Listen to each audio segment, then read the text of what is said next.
Well, the great thing about spring training, getting close to the superstars. Prince Fielder signing for the kids today on a windy, coolish day down here in Surprise, Arizona. The Cubs and the Rangers, first of two.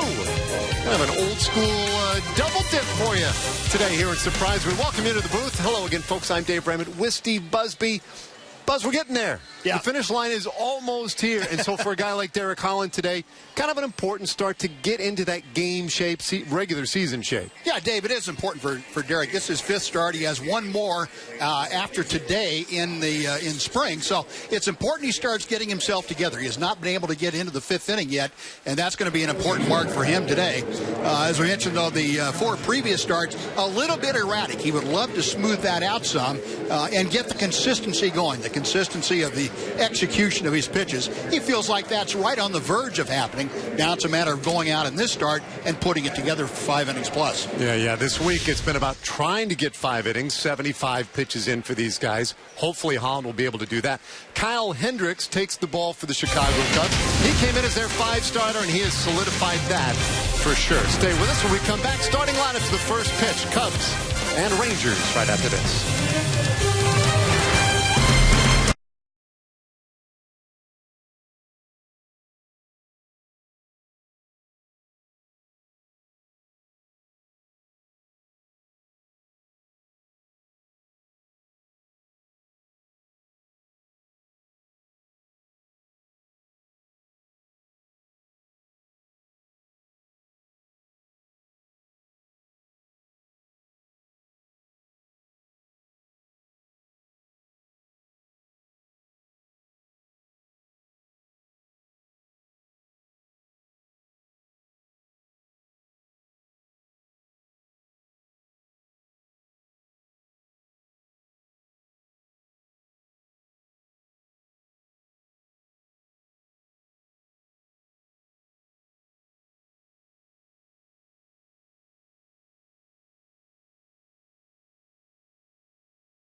Back here in Surprise, Rangers, Cubs. Only time these two teams will get together this spring.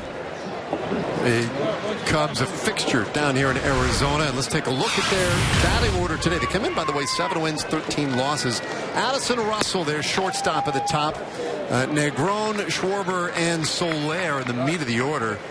FEDEROWICZ will do the catching.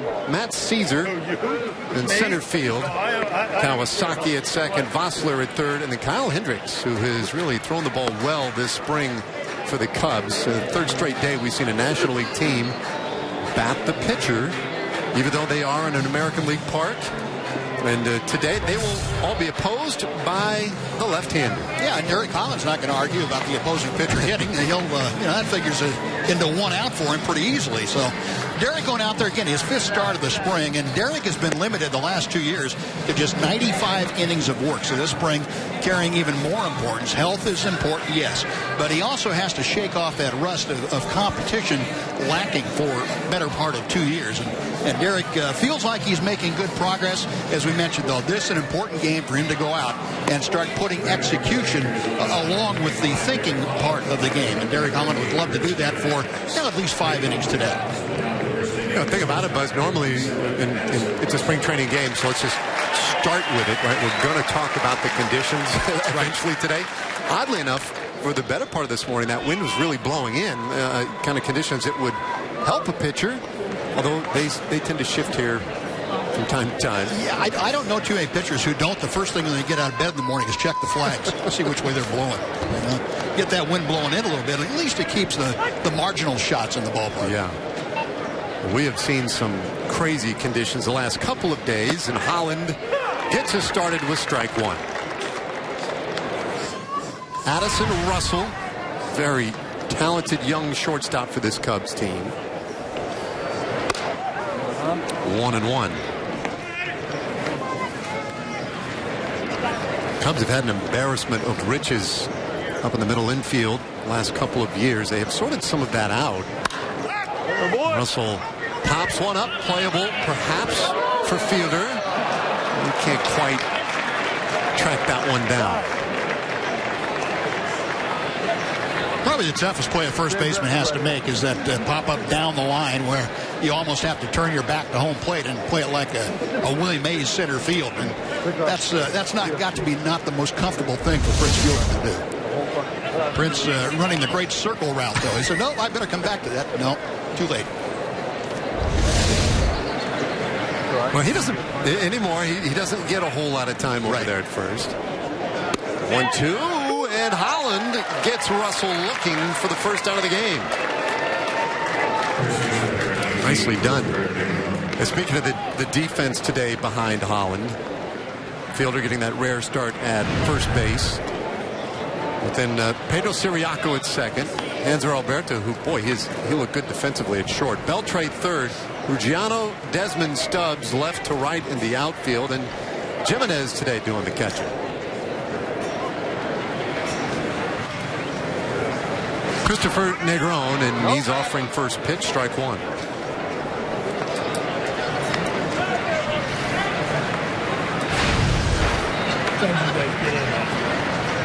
I see Negron's numbers for this spring, not bad at all. He's one of those guys in a battle for a super utility role, if you will, for the Cubs.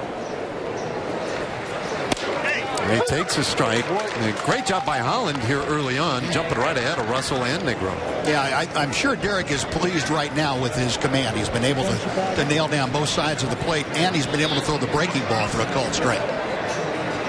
0-2, and he gets Negron swinging. So back-to-back punch-outs to start today's game for Derek Holland. Now again, able to work the inside part of the plate and then work down on that part of the plate, taking something off that pitch. Got Negron for the second strikeout. And, you know, so far we've seen 3 different types of pitches from Holland. He's had command of all 3 of them and good execution. Well, this is big for Holland, big for, let's face it, big for the Rangers lately. Sure. Even the starting pitchers that we are prepared to have in the rotation on day one have run up against some troubles. Colby Lewis, notably yesterday in Peoria. That was an ugly one, although very much driven by the conditions.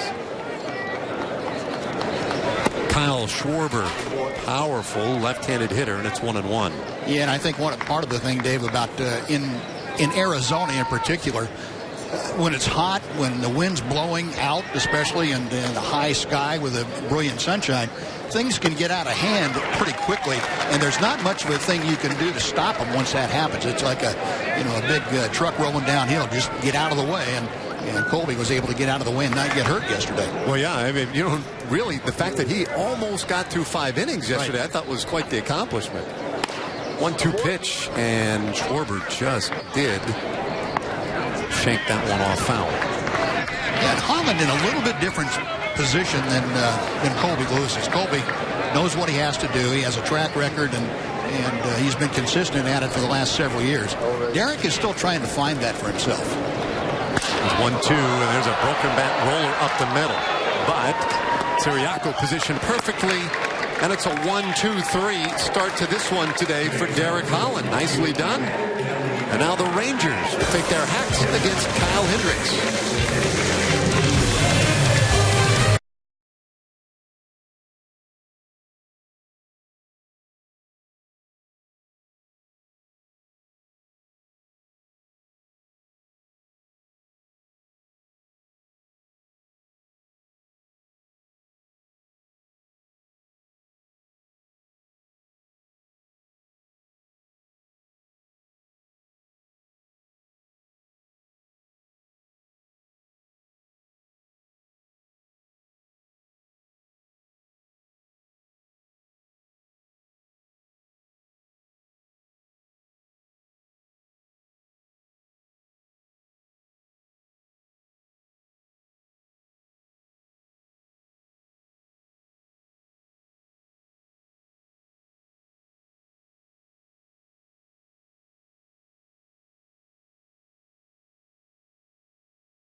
In Arizona, great start, top of the first by Derek Holland. But Buzz, I thought, like you pointed out, rolling out what 3 pitches that inning, and all of them pretty crisp. Yeah, very crisp. I thought that might be the best that he's looked in any 3-hitter stretch of the entire spring. And you have to go back to regular season maybe 2 years ago to see him work that well. We're going to take a look at the Rangers lineup today. Alberto, Desmond, and Fielder up at the top of the order. BELTRE cleanup, Mitch Moreland the DH today, and Ruggiano getting the start at left.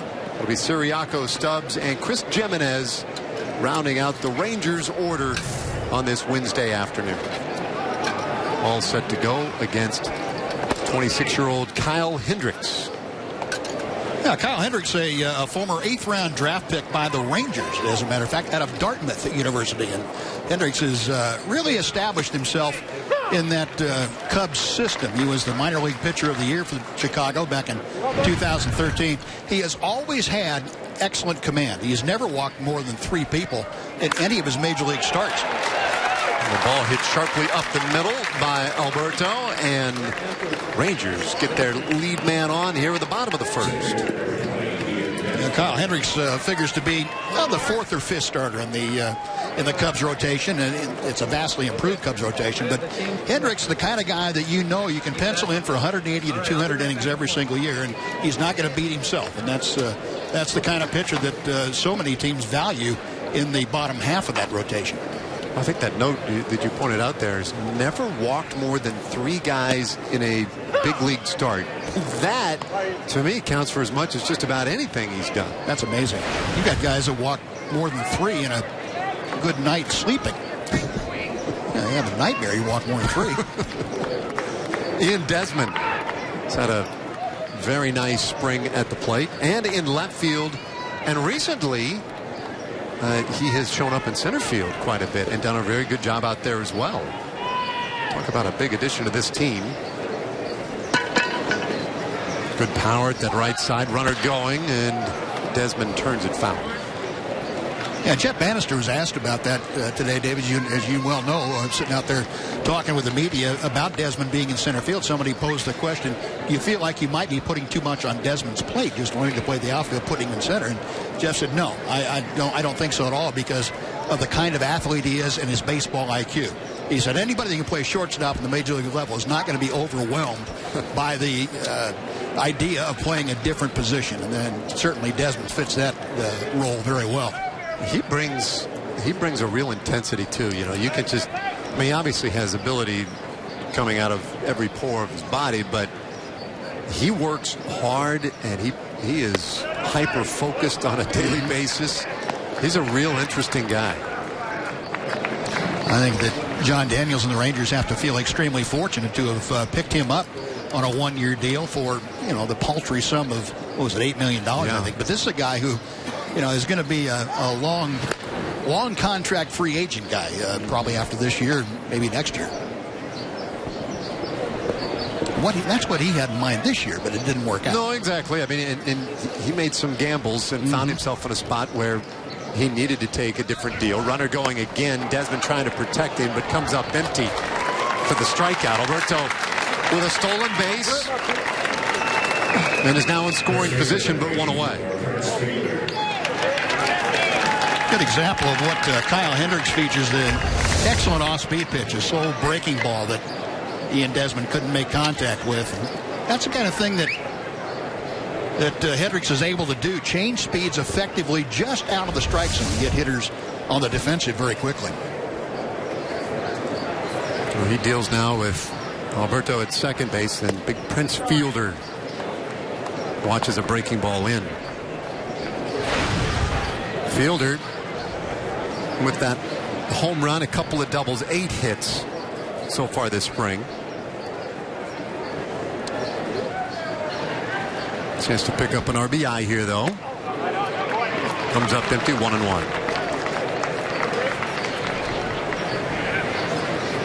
Got a handful of guys have to miss a few days in camp this spring for one reason or another, and Fielder went back home for a sleep study a couple weeks ago.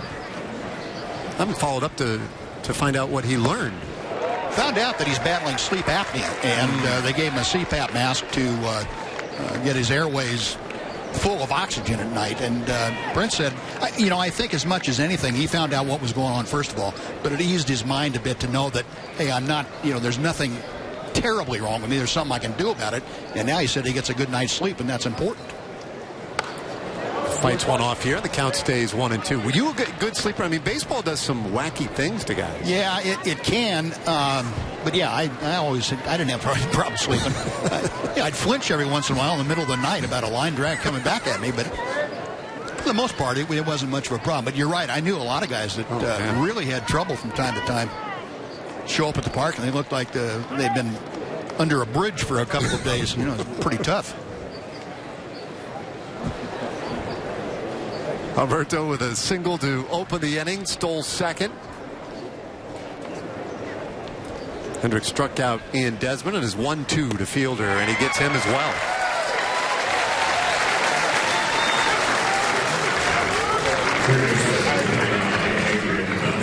And Kyle Hendricks, another good breaking ball.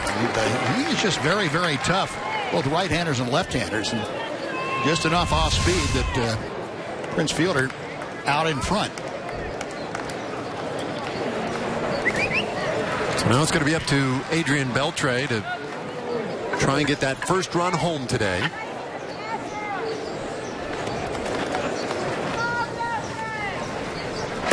Hendricks starts him something just off the outside edge of the plate, ball one. Beltre at 231, as you see, the home run, the 6 RBIs. Veteran third baseman. 1-1. You hardly.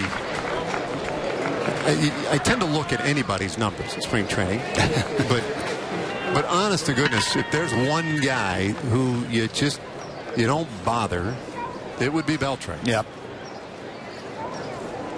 And Adrian lamenting the fact that typically, historically, had never gotten off to good starts. He said it starts in spring training. He said if I had an answer for it, I'd do something about it. He said I've rarely had a good spring statistically, and it's carried over into the first week or two of the season.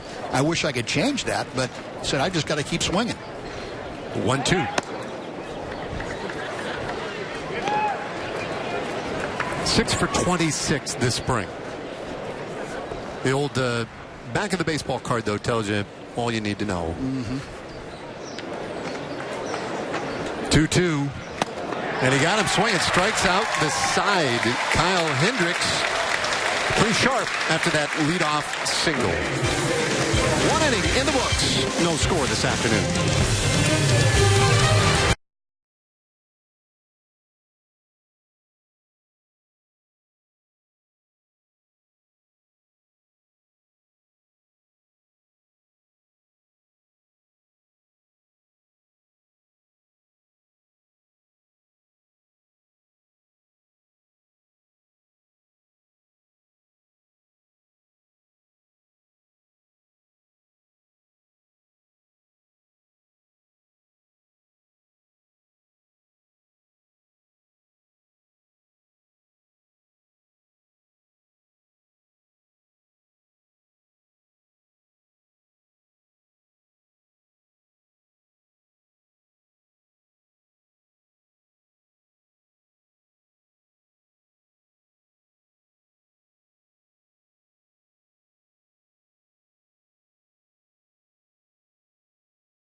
Scoreless start to this one as we go to the second inning.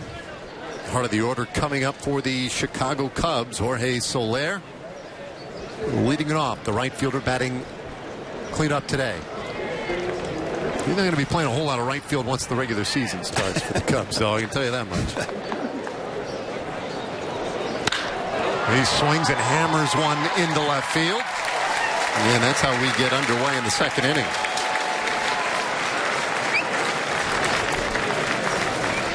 Well, strike one is nice, except to a first ball fastball hitter when you try to get strike one with a fastball. And didn't quite get it down and away the way Derek would have liked, but got to credit Soler, too, to being ready to hit that heater, and he got it. Fortunately, it stayed in the ballpark. That's the big thing. Yeah, no kidding.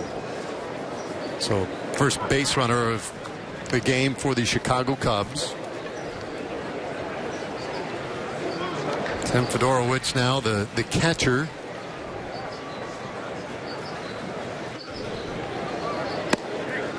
He takes a strike.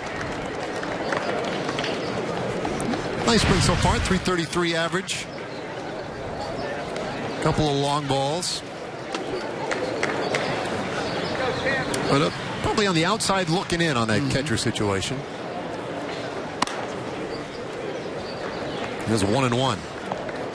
Well, Holland was very sharp in the first and efficient. Now that leadoff hit, and that's always, I guess, part of what we look for guys in spring trainings. Now working from the stretch, right. A little bit of trouble. How do you respond to that?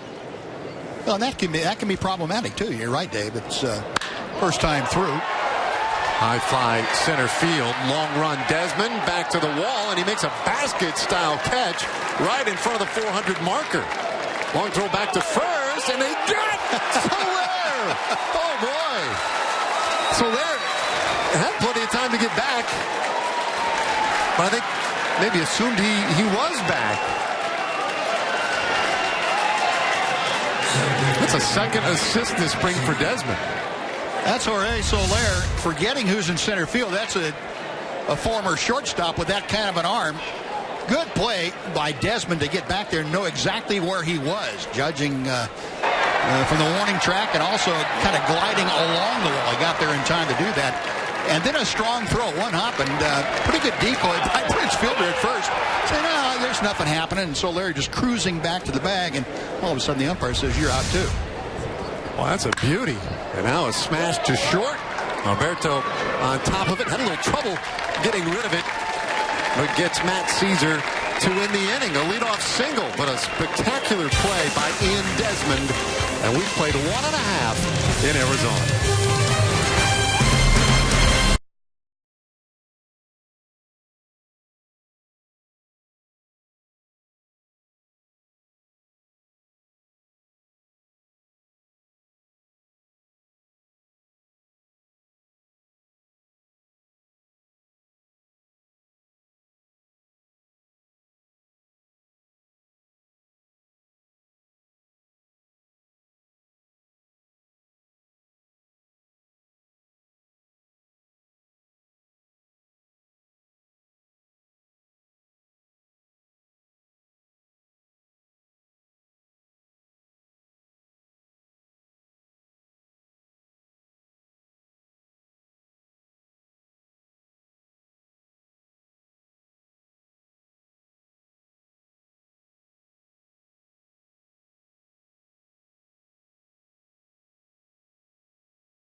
Spring training baseball is live with the MLB.com at-bat app.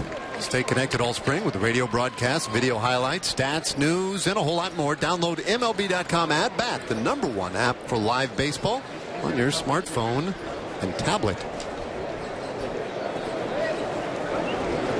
Now ready to go. Bottom of the second inning, Mitch Moreland. And he takes a strike.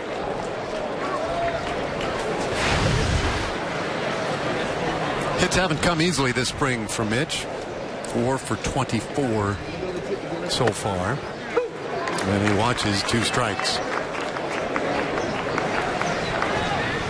So that's one thing, Buzz, when you're up there against Kyle Hendricks, you ought to be looking to swing it, because he is not going to put you on. It's something when a guy like Hendricks goes through 3 years in the Cubs organization. Each year he's voted the guy with the best control and the best changeup. That's a pretty good combination. Plus, when you can throw, 89 to 94 at will, and then you mix in that kind of command, it bodes pretty well for his future with Chicago.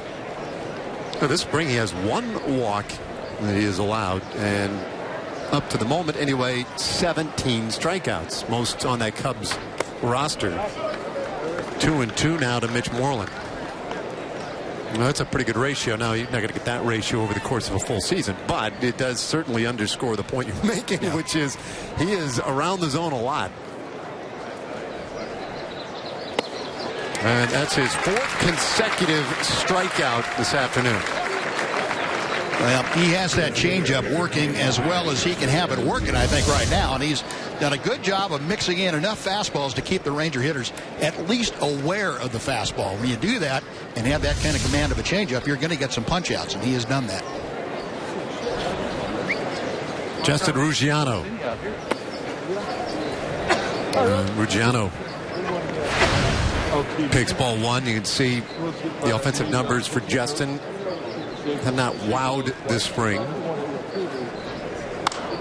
He has a chance, however. There's still a chance to make this club, largely by virtue of what he does against left-handed pitching and the fact that he could play a little first, play the outfield if need be. He's got some versatility defensively. And lifts his breaking ball into straightaway center field. Caesar right there, though, and they're 2 away. Yeah, it's an interesting battle shaping up for the extra outfielder or 2 in this Ranger ball club. And Ian Desmond kind of messed up the whole mix as far as that goes. Ruggiano came into camp thinking, well, I've got a pretty good shot at it, and all of a sudden Ian Desmond shows up. He's going to be the left fielder, and that's very plain and simple. Ryan Rua in there, and Drew Stubbs and guys like that. Now you're looking at not can you play left field every day, are you versatile enough to help the ball club? To wit, here is Pedro CIRIACO, and he's one of those guys who has a lot of experience on the infield, can play a little outfield if needed, good speed, and man, he has put up tremendous numbers at the plate this spring. I think that the caution there, though, might not to be so swept up in the offensive numbers of spring training, right? Because it's not going to be the story. Well, I think there are a few things that go into numbers in spring training. First of all, guys that play winter ball and really stay in game shape almost all year round, their numbers are going to be higher, sometimes extreme higher, than guys that are just trying to get their timing back and things like that. That's one thing you have to keep in mind.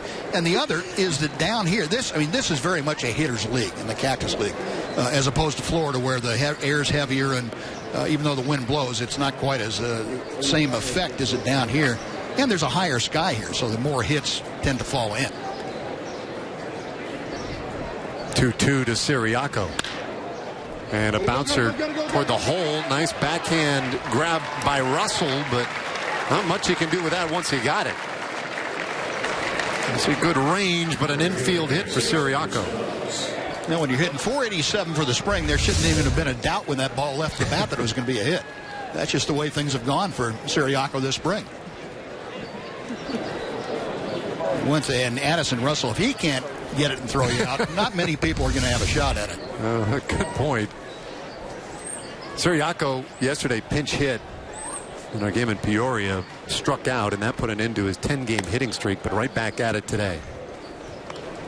Drew Stubbs up there now. He has had a good spring at the plate, which you would not necessarily expect. Again, he's a guy who is known for his defense and brings that outfield versatility for this Rangers club. Yeah, he has shown flashes throughout his major league career of power, and you know, he's hit some home runs, but contact has been his biggest downfall, and he has, you know, kind of conquered that a little bit this spring, which leads to a 300 average for him. He takes a strike, 1-1. His limitation is that he wouldn't be able to help out anywhere on the infield, because we're talking about a very short bench potentially for Jeff Bannister. Yeah, especially if they go with 8 relievers, that would cut one off the bench. You'd have a 3-man bench. One of them has to be your backup catcher. So you only really are talking about 2 other guys coming off the bench. And you're right, Dave, that does limit it pretty drastically. That's a good point, though, too. I tend to forget about that extra catcher. You know, you think about a short bench as they nearly get Ciiriaco over at first. But the catcher is a foregone conclusion, so it's really, there's not a lot of extra room. No. And one's got to be an infielder. You know, one guy, especially one that can play shortstop for you. And you have the luxury of a guy like Desmond in the outfield who can play a very good shortstop if you need him to. So that kind of mitigates that. But still, only 2 position players that you have to deal with. And one thing about Stubbs, he brings something that not many other people bring, and that's extreme speed. The ability to pinch run late in the game. Steal you a base when everybody knows that you're probably going. Yeah, that guy right there, Ian Desmond, he's a game changer this spring. Yep. For this Rangers club.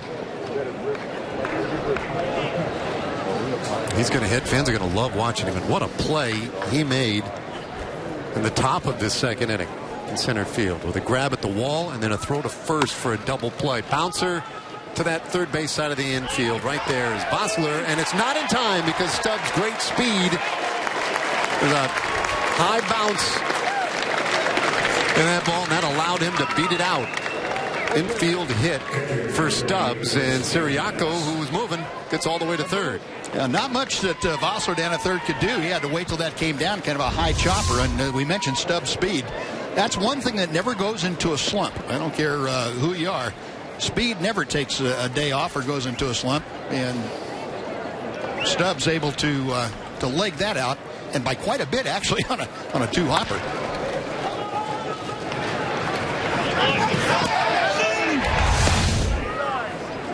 Now Jimenez. Time asked for and granted down there at first base. Stubbs not happy with the dirt around first base.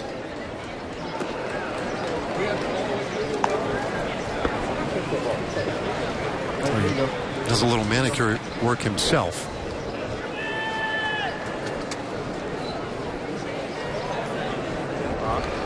And he's going. The pitch just off the plate. Stubbs doesn't even draw a throw to second base.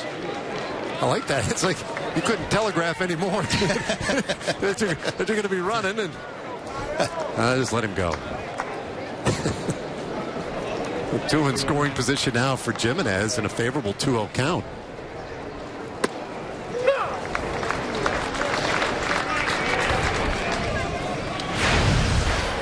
Jimenez, ostensibly the backup catcher. He's coming into spring training after what he was able to contribute last year. Bounces this one the other way, but Kawasaki right there, and it ends the inning. Couple of 2-out singles for the Rangers, but they can't do anything with it. And we've played 2 so far this afternoon.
sunshine today and a cool breeze. I'm not just talking about Steve Busby either when I say cool breeze. These fans enjoying, look, I mean, they're filling up the grassy berm today. Hey, it was downright chilly here a little while ago. Oh, yeah, it was cold. I mean, we're getting to that really pleasant time of day today. Last night got really crisp down here in the desert. We're just thawing out as we meet. I guess get to the mid-afternoon. Bottom third of the order here against Derek Holland. And he starts Munenori Kawasaki with strike one. Kawasaki, the guy who has turned heads offensively this spring with Chicago, and hits this one sharply into center for a base hit. Kawasaki's been around with Seattle and Toronto prior to coming over to Chicago. He is a bundle of energy. This guy, he's just like a little firefly moving all over the place. And he can do a few things. Not a bad player. Just has never been quite good enough to play every day. But, boy, coming off the bench, he can provide a spark very quickly. Get you nervous just watching him. Yeah, he's got, you think of, in old school terms anyway, Wrigley Field and those dingy small clubhouses. You wonder how you could fit the personality of Joe Madden and Kawasaki into the same clubhouse. It wouldn't be possible. They've redone them this year. They're going to be much, much larger. State-of-the-art clubhouses now underneath Wrigley. But that's a lot of personality right there. Joe Madden, second-year skipper of the Cubs. And Kawasaki, well said. I mean, he is a house of fire, that guy. Bosler takes one inside. A little snap throw down to first behind Kawasaki. 1-1 the count.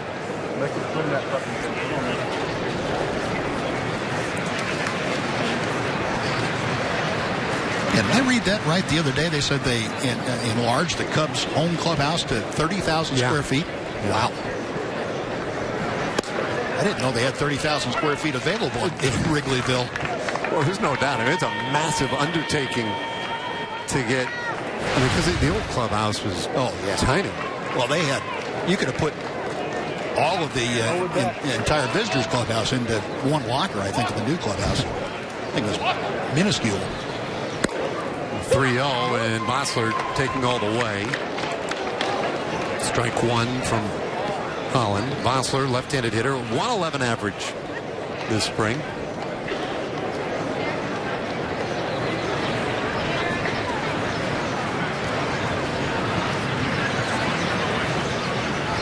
Kawasaki not going anywhere, and Holland loses the 8th place hitter. So 2 men on in this third inning for Chicago.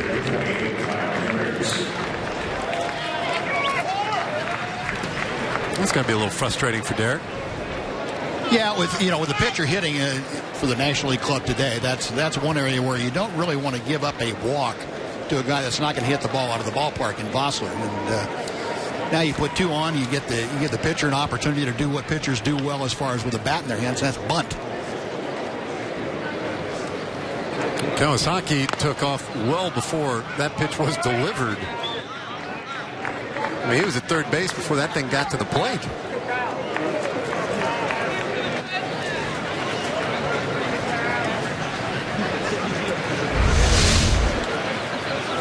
Yeah, the Rangers putting the wheel play on the defense with Hanser Alberto headed over there. They were going to try and get the lead runner, force play at third.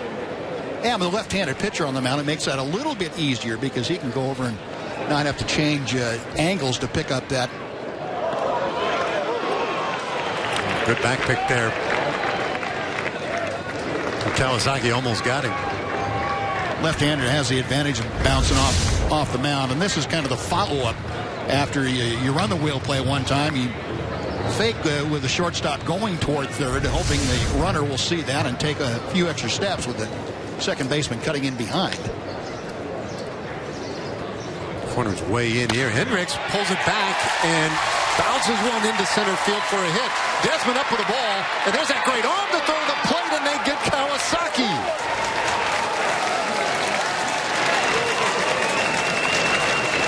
I think we've discovered a new weapon for the Rangers in the outfield. Desmond's arm has sparkled this week in Arizona.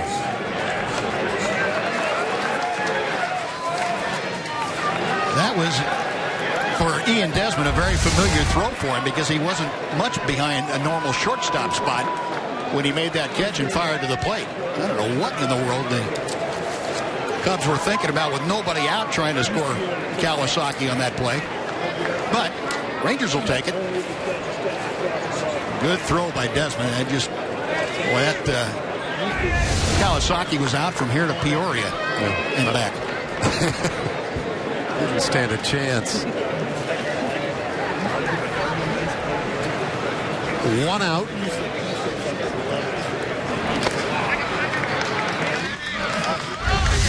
Now, the one thing about National League pitchers, they understand when the wheel play is put on, they don't bunt. They pull the bat back and chop at it, and that was a good job by Hendricks to get that ball through to the outfield. The Cubs decided to gamble with nobody out, and it cost them.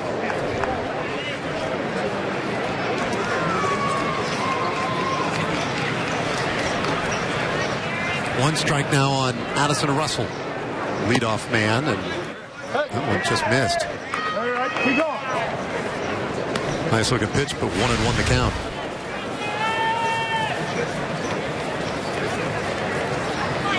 Oh, now Holland, if he can get a ground ball. It's going to be in the air, however, to right field, and Stubbs there to make the play. Tagging at second, Vosler, and he'll advance, but there are two away.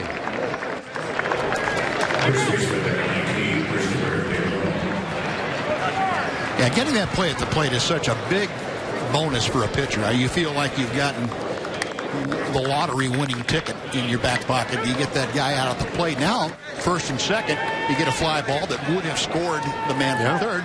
It's out number two, and you still can get out of the jam with no damage done very easily. So here's the thing. I mean, it's exciting to see the arm and the work so far by Desmond in the outfield. Reality is, most, if not all, center fielders, they were fielding the ball right that same spot, would have been able to make that play. Yep. But I think the other thing, though, about Desmond, and we talk a lot about outfield arms, or being strong or not being good outfield arms. The other thing he brings, at least what we've seen early on, is tremendous accuracy. I mean, he is spot on with the throws that we have seen. And that would stand a reason for a shortstop. Yeah, you don't see a lot of hesitation in fielding the ball and getting rid of it. And that's a shortstop, like you're talking about, Dave, the shortstop training in Ian Desmond. He's up with the ball, letting it go. And, with his strong arm, there's not much hesitation in firing that ball wherever he needs to. 1-0 spins NEGRON off the plate. 2 balls, no strikes. He struck out in the first, 0 for 1. Scoreless game. Holland has dealt with a handful of base runners, but he owes some gratitude to Ian Desmond today, who has picked up a couple of real nifty outs for him.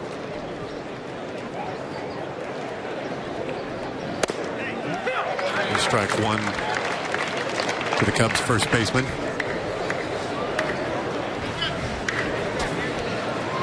Cubs the favorite in the National League this year by most estimations. And that man, he's embracing it and telling his team to embrace it. You betcha. Breaking ball, and that's a beauty. 2-2. I guess you would call Joe Maddon a new age manager, wouldn't you? How would he have fit in when you were playing as a manager? You would have had guys scratching their heads trying to figure out what in the world he was talking about. But well, he would have been from a manager's standpoint an outcast by his other managerial Padres. This one get in on the hands of NEGRON. Count stays 2-2. I'll tell you what, though, to a man, I don't know many players. I don't know if I know any who have played for Joe Maddon who have ever griped about it. Right. I mean, they all do seem to enjoy it.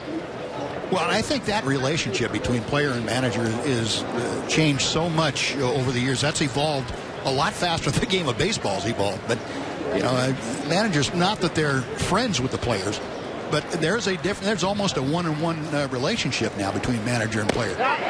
Strike 3 called on NEGRON. Good fastball from Derek Holland as he picks up his 3rd strikeout of the afternoon. Rangers coming back to the top of the order.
No score. Bottom of the 3rd inning. Top of the order coming up, though, for the Rangers. We welcome in Rangers bench coach Steve Buechele joining us in this 3rd inning. And, I don't know where we start. Let's just start with Desmond, though. Pretty good first 3 innings for him, huh? Unbelievable. The play on the track was one thing. He did it the other day from left field through a strike to the plate. And that play from the 400-foot sign, one hop and Prince, and give Prince a little credit there, too, with that deke at first, and then to make the play he just made on that slash, I've never seen that. That was incredible. Boo, is that hell of a play, Desi? We're just talking about you too. Yeah, no kidding. Hey, is Ian getting a lot of extra work trying to pick up the outfield? I know that he said that he had some things he wanted to work on. He's out there getting a lot of fly balls and stuff, isn't he? I want to tell you what, you see a lot of the guys that have been around hitting that first group, and then they take it on in and get ready for the game. Desi gets done hitting, and he goes out and he does some power shagging, plays balls live in left field, center field. I mean, he's out there. He wants to be the best at whatever he does. He's been so impressive since he's been here. He's been a great addition for us. Oh, bouncer 3rd. And both pitchers getting some good help today behind them. But boy, Desmond, he's saying with the topic du jour, Boo. He talked a lot about this clubhouse and this culture and this opportunity to win. There's large reasons why he ended up joining the Rangers. So he came here expecting to get a lot. What about what he has provided in the clubhouse and the energy and the work ethic you're talking about? What is that? How have you seen that translate to the other guys? Well, it certainly rubs off on the younger kids for sure. They see how hard he works and how he goes about his business. But I think more than anything, he wanted to go to an organization that he wanted to win, and he wanted to have fun doing it. And I think if those were his 2 priorities, he came to the right place. Yeah, Boo, as we stand here, the next to last week of March, is it about time when veteran players will start kicking it into a higher gear, getting it ready for the season? Yeah, I think there's a stage of that spring training right now, or this last week, where you're excited to play when it all starts, and you got that great energy and everybody's going at it.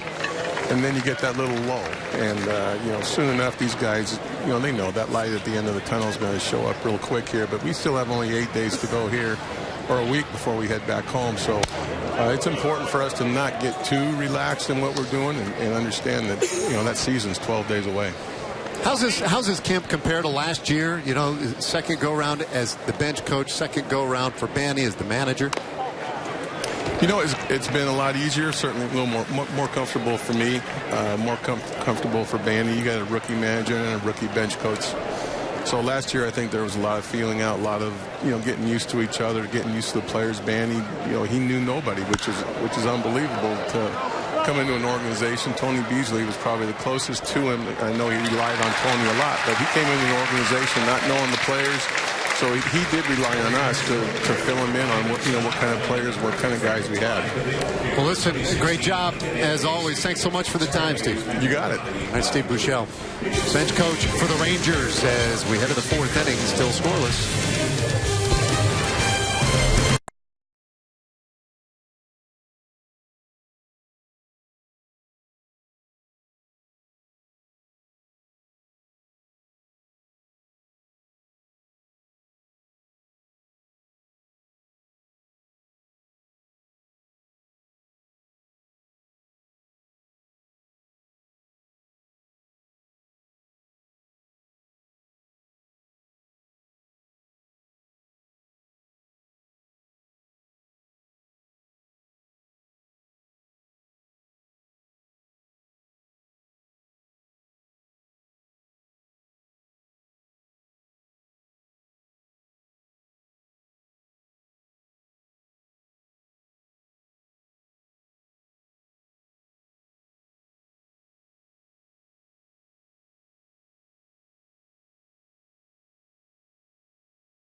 Well, some good pitching, some excellent defense today gives you that nothing scores. We go to the fourth inning, and hey, we welcome another special guest, Jamie Benn. How's it going, guys? How are you doing? I'm pretty good, and just enjoying a day off and watching our Rangers play some baseball. Captain of the Dallas Stars, clinch your spot in the playoffs, and you guys have been making light work of the other Chicago team. We're taking care of the Cubs here today, but you guys have had a lot of success against those Blackhawks. Yeah, it's just been one of those years where we found success against one team, and I think it's been exciting games. Kind of lopsided every game with a bunch of wins and a loss, but it's been a great season series against a great team. Jamie, I got to ask you, this time in spring training, we just had Ranger bench coach Steve Buechele talking about the ebbs and flows of a long spring. You guys don't have any, by comparison, any time in training camp. How would you like to spend 6 weeks getting ready for a season? It's totally different. Our training camp goes by pretty fast, it seems like, and these guys are here for 6 weeks, grinding it out in this heat. So it's pretty cool to see what these guys are all about, and it's been fun mingling with a few of the players. I got to ask you. We were just tipped off moments ago that you were a pretty good baseball player growing up too. Used to be, yeah. I don't know about that anymore, but I grew up playing hockey and baseball, and I love both sports. But it came a time where I had to choose one, and hockey was my choice. But I definitely enjoy baseball still. What position did you play? I was center field. I don't have an arm like Desmond though, but. I really enjoyed playing baseball as a youngster. Derek Holland, the guy on the mound, a big Stars fan, a big hockey fan too. Do you have a chance to talk to him much? Yeah, I was texting with him a bit last night, and he said he was on the mound today, and I figured we'd bring all the boys out here on their day off and come support him. Well, it probably shows because this is the best he's thrown this spring. Maybe he's trying to show you guys something. Yeah, I think he's showing off a little bit, but so far so good. He's looking good out there, and he's bringing the heat. I'll have to get you guys to as many regular season games as possible as well. What about this season for you? coming off the Art Ross Trophy last year, career high in goals this year. What's left to get done?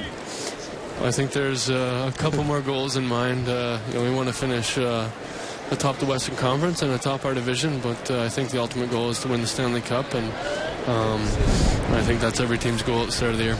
Yeah, Jamie, speaking about that, we talk in baseball a lot of times about home field advantage in the playoffs, and it's kind of a big deal. Is it that big a deal in hockey also to have that home ice advantage? It's huge, yeah. I think any chance you get to have home ice in a playoff series is obviously big, and when it does come down to that Game 7, if it does, you want to be playing in front of your fans in your own building, and try and get an advantage on the other team.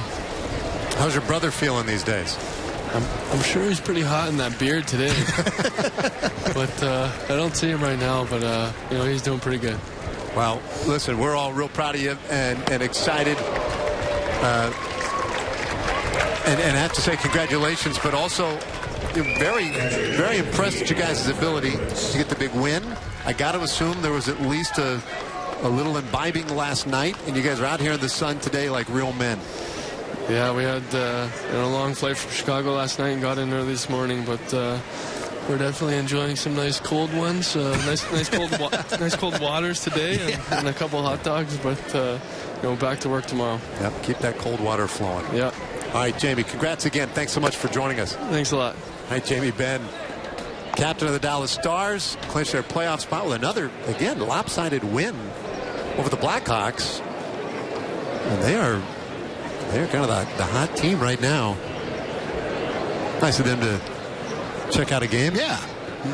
They got the Coyotes tomorrow or something. I don't know how often they play. I know it's coming up. That's why they're here. That's right. What else would you do? I mean, it's amazing. I don't care what sport it is. Somebody that plays another sport professionally always has a little bit of, I could have done that. It's kind of like hitters and pitchers. Every hitter thinks that he could have pitched, and every pitcher knows he could have hit. Pickoff play, and that one right square in Schwarber's back. And he'll have the stolen base. Have that pickoff executed. Yeah, much tougher play for a right-handed throwing first baseman, and Prince Fielder coming off, and you've really got to take this throw and move to the inside of the line. He did, but the ball just tailed back into Schwarber's back, and left-hander doesn't have quite that difficult a throw. His ball is tailing away from the runner. Right-hander, that ball's tailing right into him. 1-1 to count. FEDEROWICZ. He is the one who was retired on the fly ball to center field in the second inning. Desmond caught with his back resting right against the 400 marker out there, and then proceeded to one hop and throw to first to double up Jorge Soler. One of those great spring training plays. 2-2 now on FEDEROWICZ. And speaking of pitchers knowing that they could hit, you had that chance, right? you had that run in 72, right? The last year before the designated hitter. Yep. Yeah, that was fun. Strikeout for Holland, and that is his 5th of the day.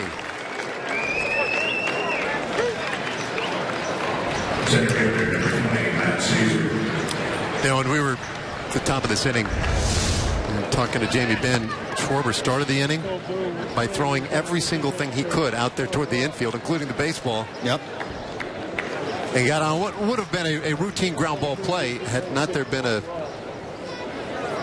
spiraling lethal weapon sailing out there with it. And CIRIACO couldn't dodge that and make the play.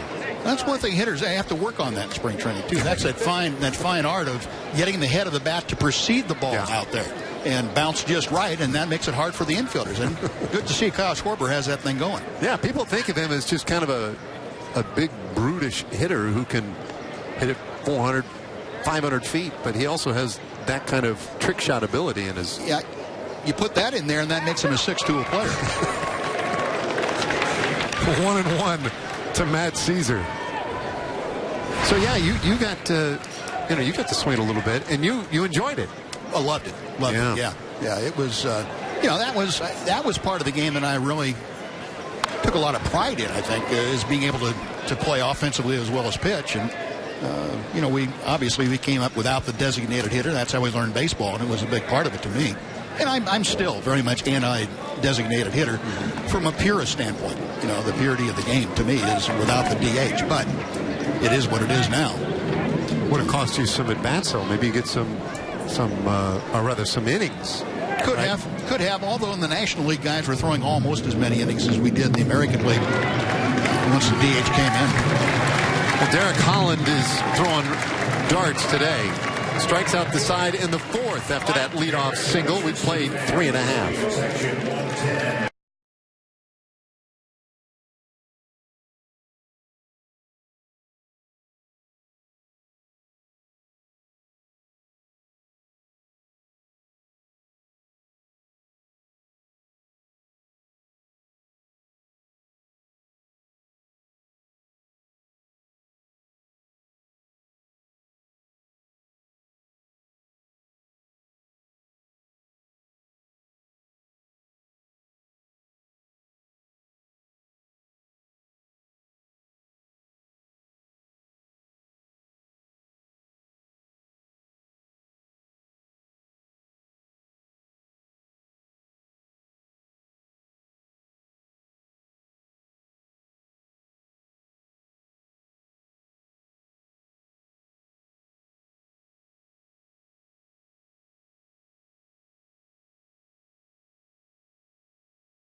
Well, that's a midseason big league mustache right there.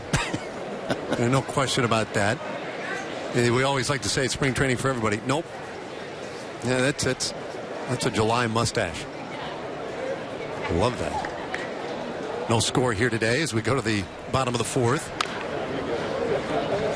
Beltre struck out in the first inning, 0 for 1.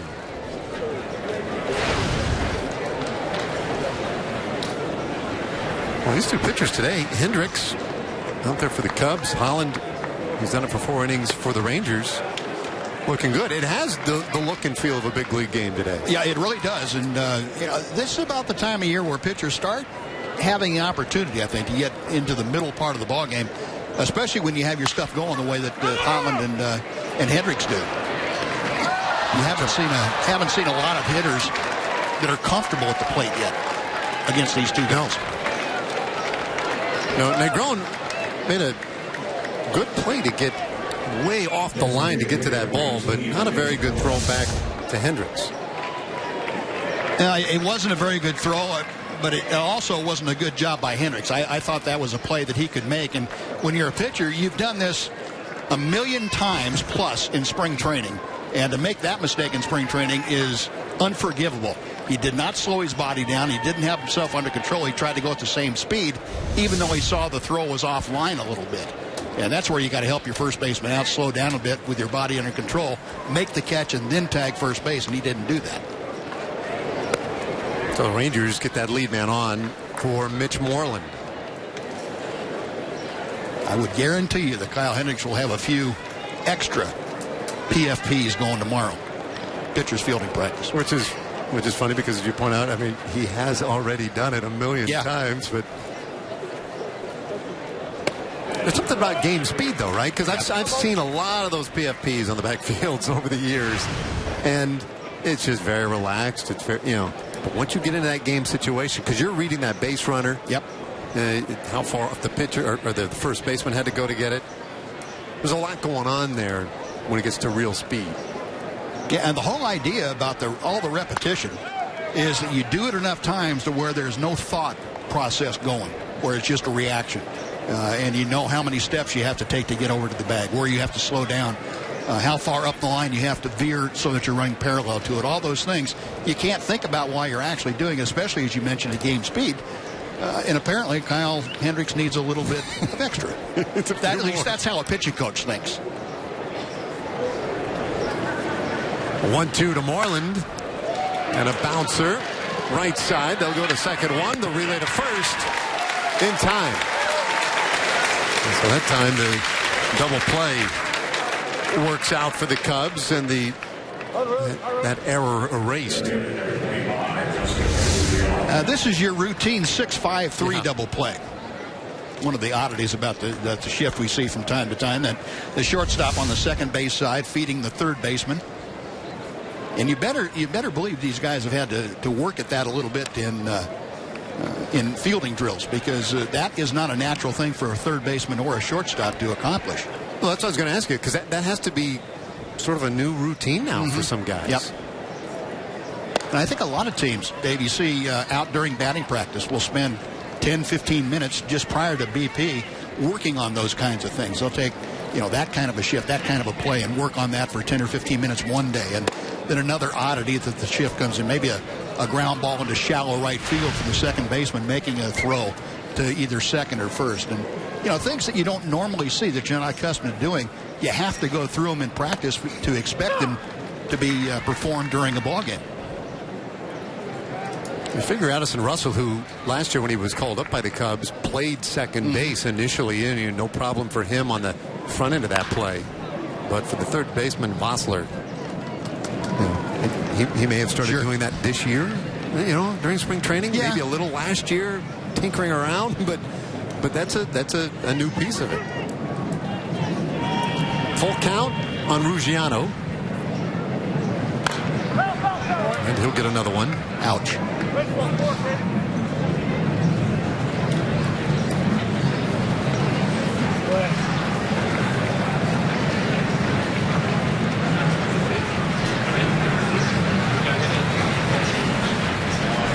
You're talking about the outfield, the extra outfield, and Justin Ruggiano. We've seen him for the first time ever, he said, playing first base down here. And he said that's an exciting thing to have to worry. And there's a headline with Hendricks walking a hitter. Second walk he has issued this spring, and as you pointed out at the top of the broadcast, has never walked more than 3 in any outing.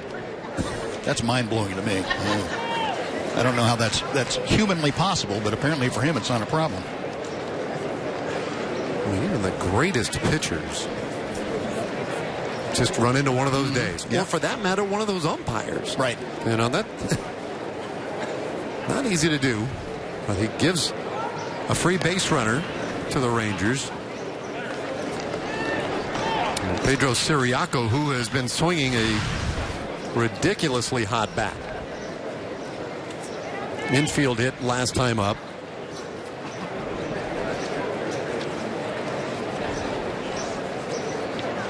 Another look over there, Ruggiano. He's had some nice leads.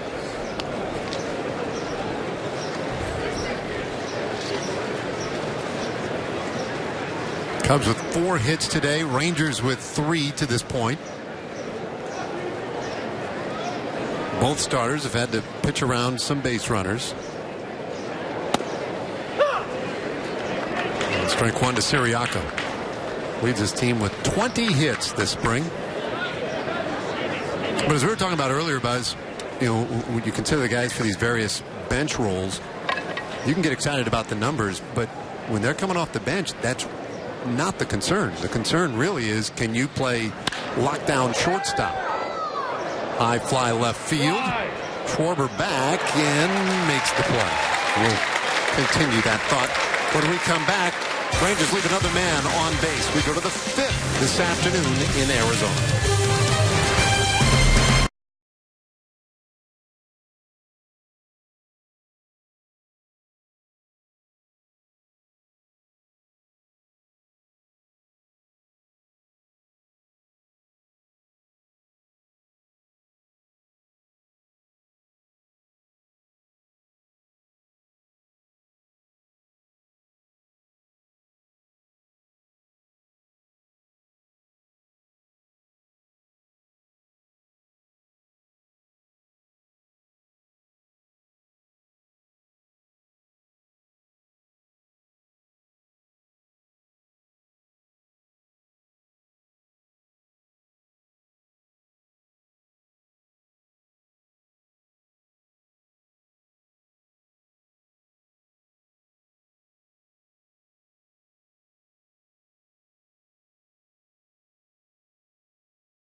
visit Globe Life Park April 25th to the 27th. Pack the park as the Rangers take on the boys from the Bronx with tickets starting at just $19.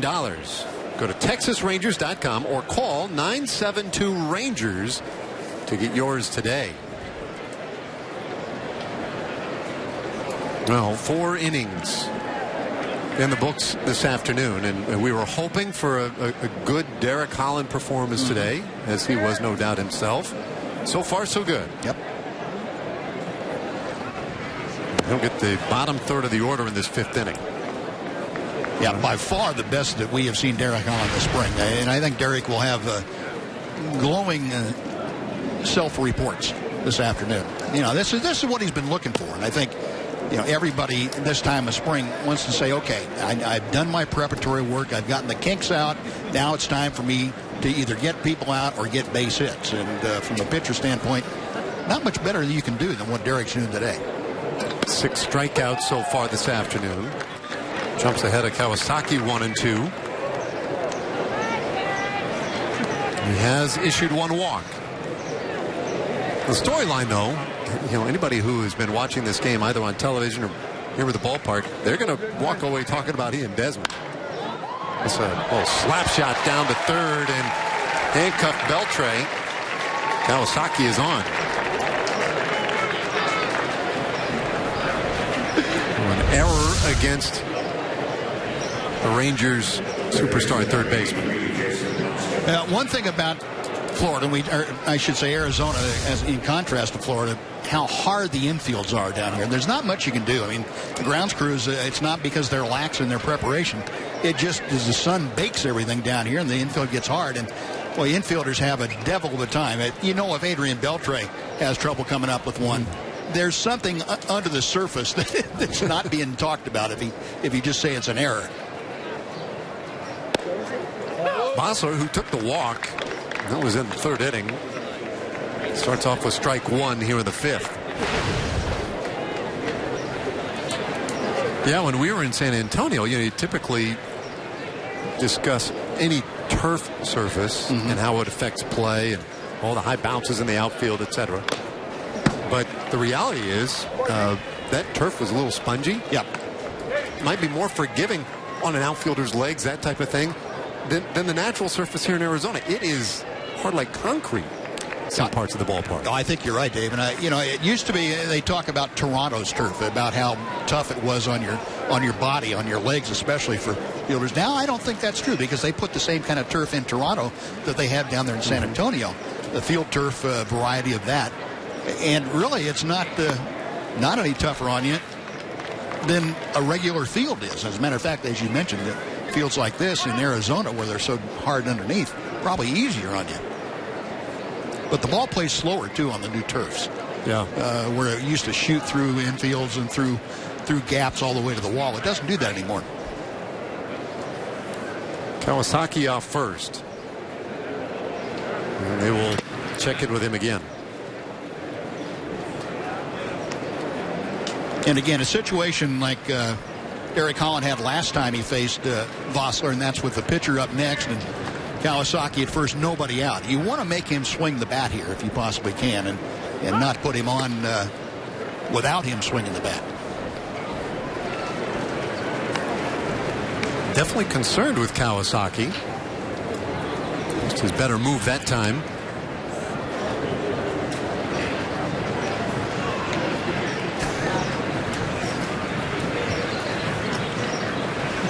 One-two, and he got him swinging.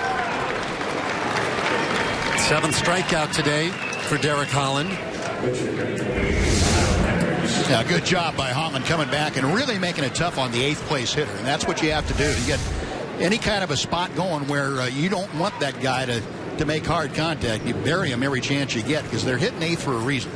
It's not because they're not a pitcher. It's they can't swing the bats quite as well.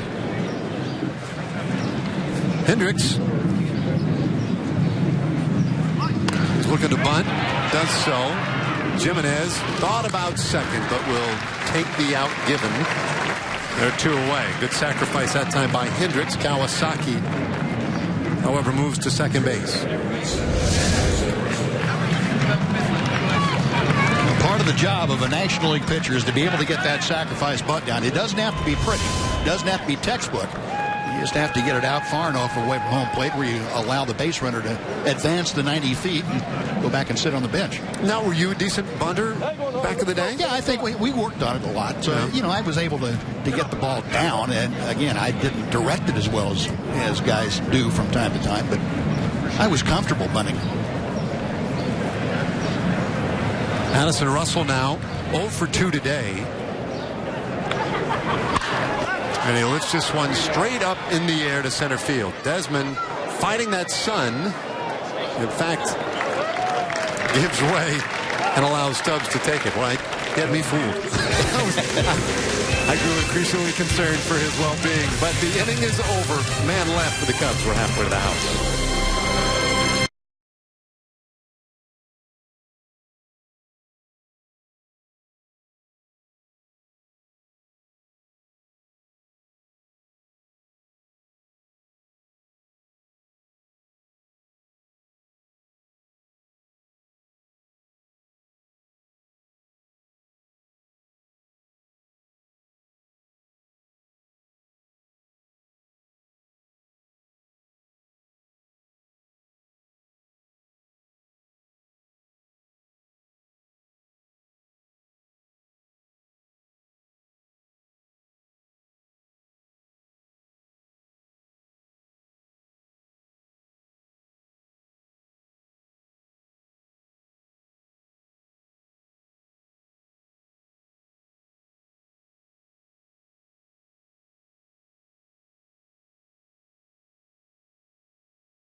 Raymond, neither of us are dots. You think that was Pudge really in that? Could have been Pudge, but it was not Chuck Morgan. I've seen the red dot run, and I've seen Chuck Morgan try to run, and that was not Chuck in that red dot. I'm sorry. No offense, Chuck. You know, you're just a little bit beyond moving around like the red dot does. Yeah. Well, the gauntlet's dropped. I mean, you got to get your tickets to get one of those dot bobbleheads. That's gonna be a headline right there. The dot bobblehead. A bouncer up the middle by Drew Stubbs. 2 for 2 today. Stubbs continues to be very productive with the bat. Well, again, Stubbs, and he laid out a hit last time up, and we talked about the difficulty he's had in the past of making contact, and you know, he may be one of those guys where all of a sudden he figures some things out and contact gets more consistent, and if he does that, his great speed's going to obviously raise his batting average significantly. Stole second base last time he got on.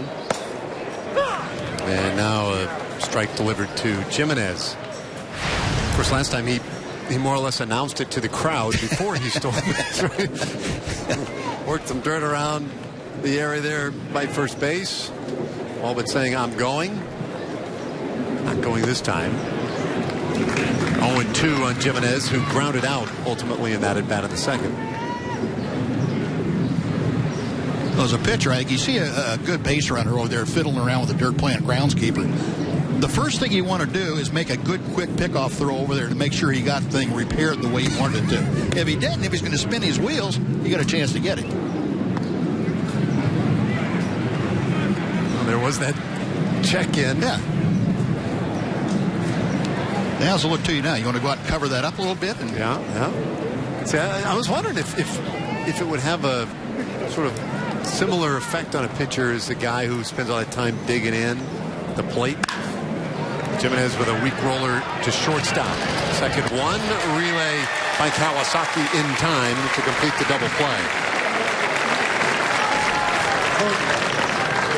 You know how, at least, you know, the 60s, 50s, 70s even, you know, a guy asked for time to dig in the box. Well, you're getting a bow tie. Yeah.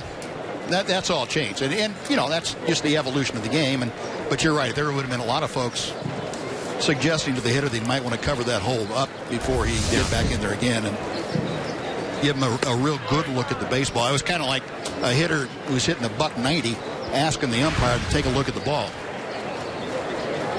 He'd get a real good look at the next pitch for some people now. I don't know. You know, guys that have been around for a while, the older pitchers told me all about that. Yeah, right. Hanser Alberto, 1 for 2 today.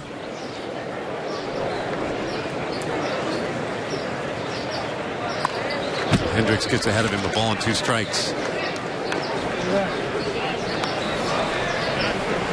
I would take a look at speed and getting a good look at it.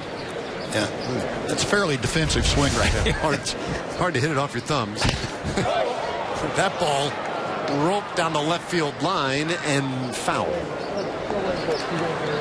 But yeah, so a guy at first base making a big scene of things over there, would that draw the ire of a pitcher? Yeah, probably. But you know, in that particular instance, there's not a lot you can do with him in first that time. You have to wait till he comes up again to suggest that he might want to do things a little bit differently. But you know, again, those are all things that have changed quite a bit, and you know, baseball isn't done that way anymore. And I understand that, and that's just to me, it was an appeal of the game, an appealing part of the game that we don't have anymore. But we also didn't have the athletes that are playing now in the game, and that's what really is appealing to me. This one shot out to left center field by Alberto, and he's going to try for 2, and he's in there ahead of the throw.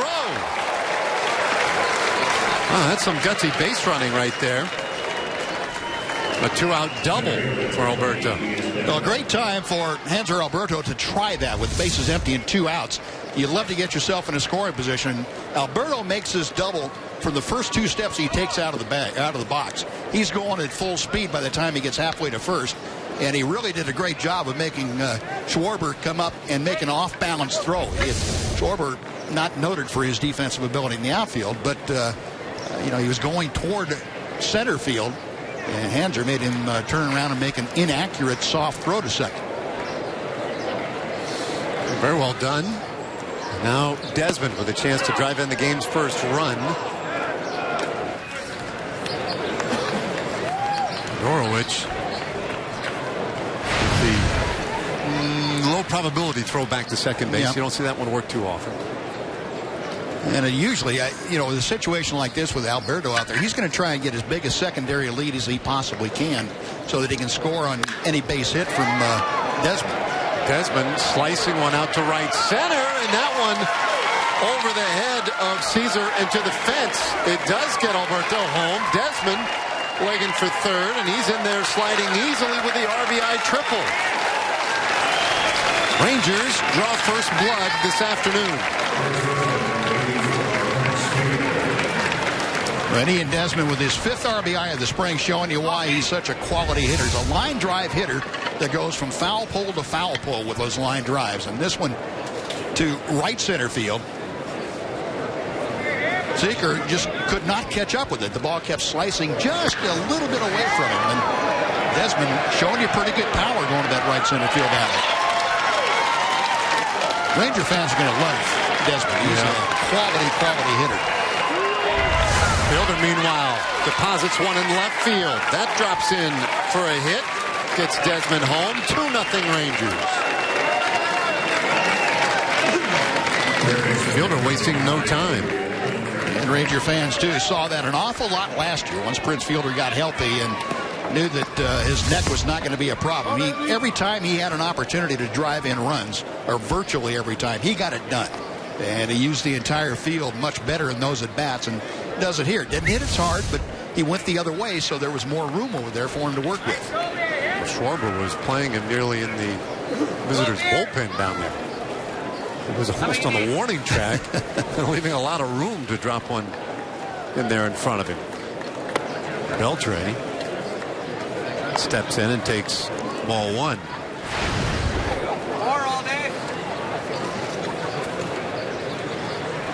Double, triple, single, all coming with 2 out.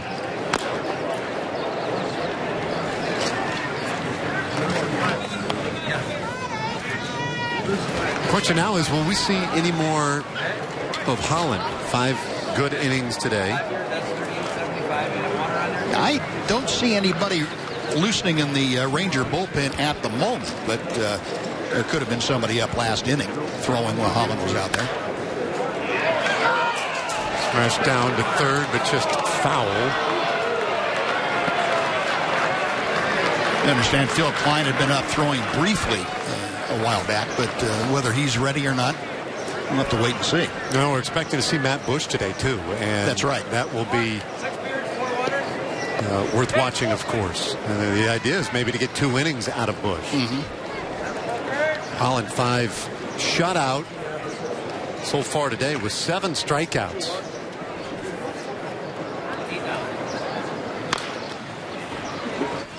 Beltre wastes another one, 1-2.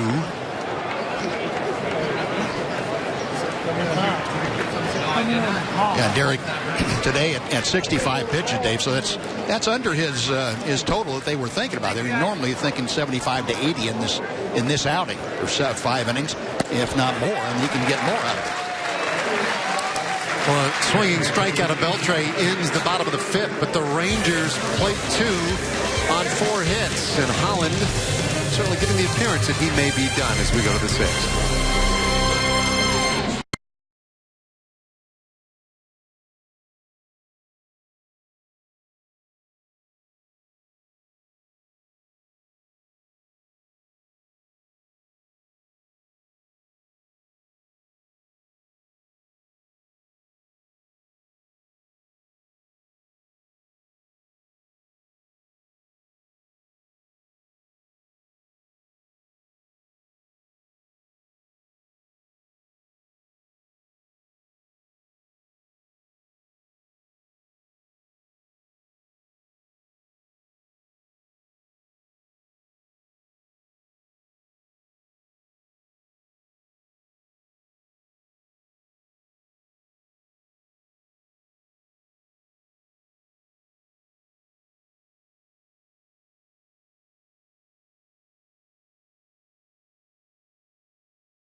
Saturday, April 16th, will feature a 7:05 contest against the Baltimore Orioles in that first home weekend of the season.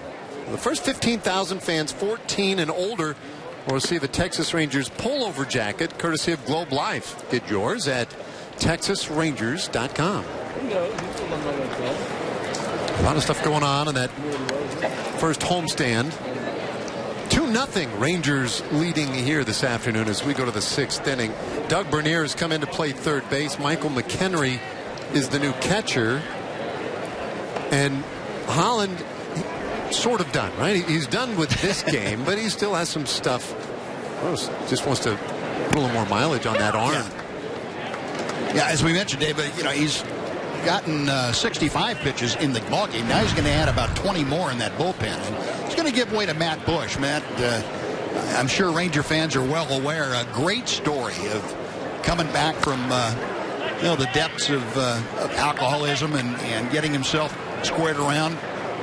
He served 51 months in penitentiary for a traffic violation while there was alcohol involved, and he really has turned himself around, and he impressed people so much in the minor league camp this year for the Rangers that they felt that it'd be great to see him in a major league game, and here he is. Well, his first batter, NEGRON, pops one up into shallow right field. The second baseman, CIRIACO, out to haul it in for out number 1. Now Bush, kind of a high ceiling guy. I mean, he was Tampa Bay Rays first round pick many years ago, but as an infielder, right, was turned into a pitcher, has a very live arm, but as you mentioned, the troubled path that he took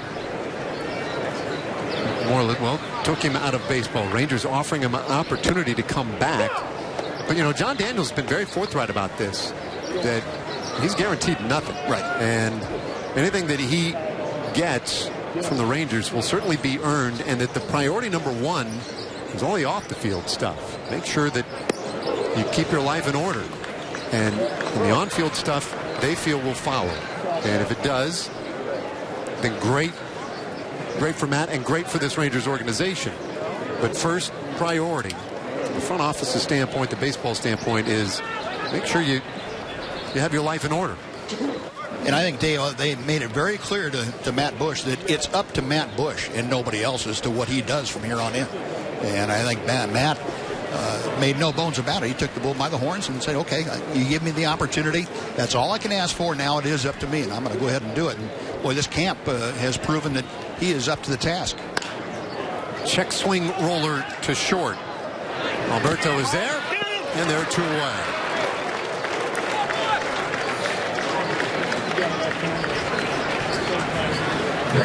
So 2 quick outs. And brings up Jorge Soler.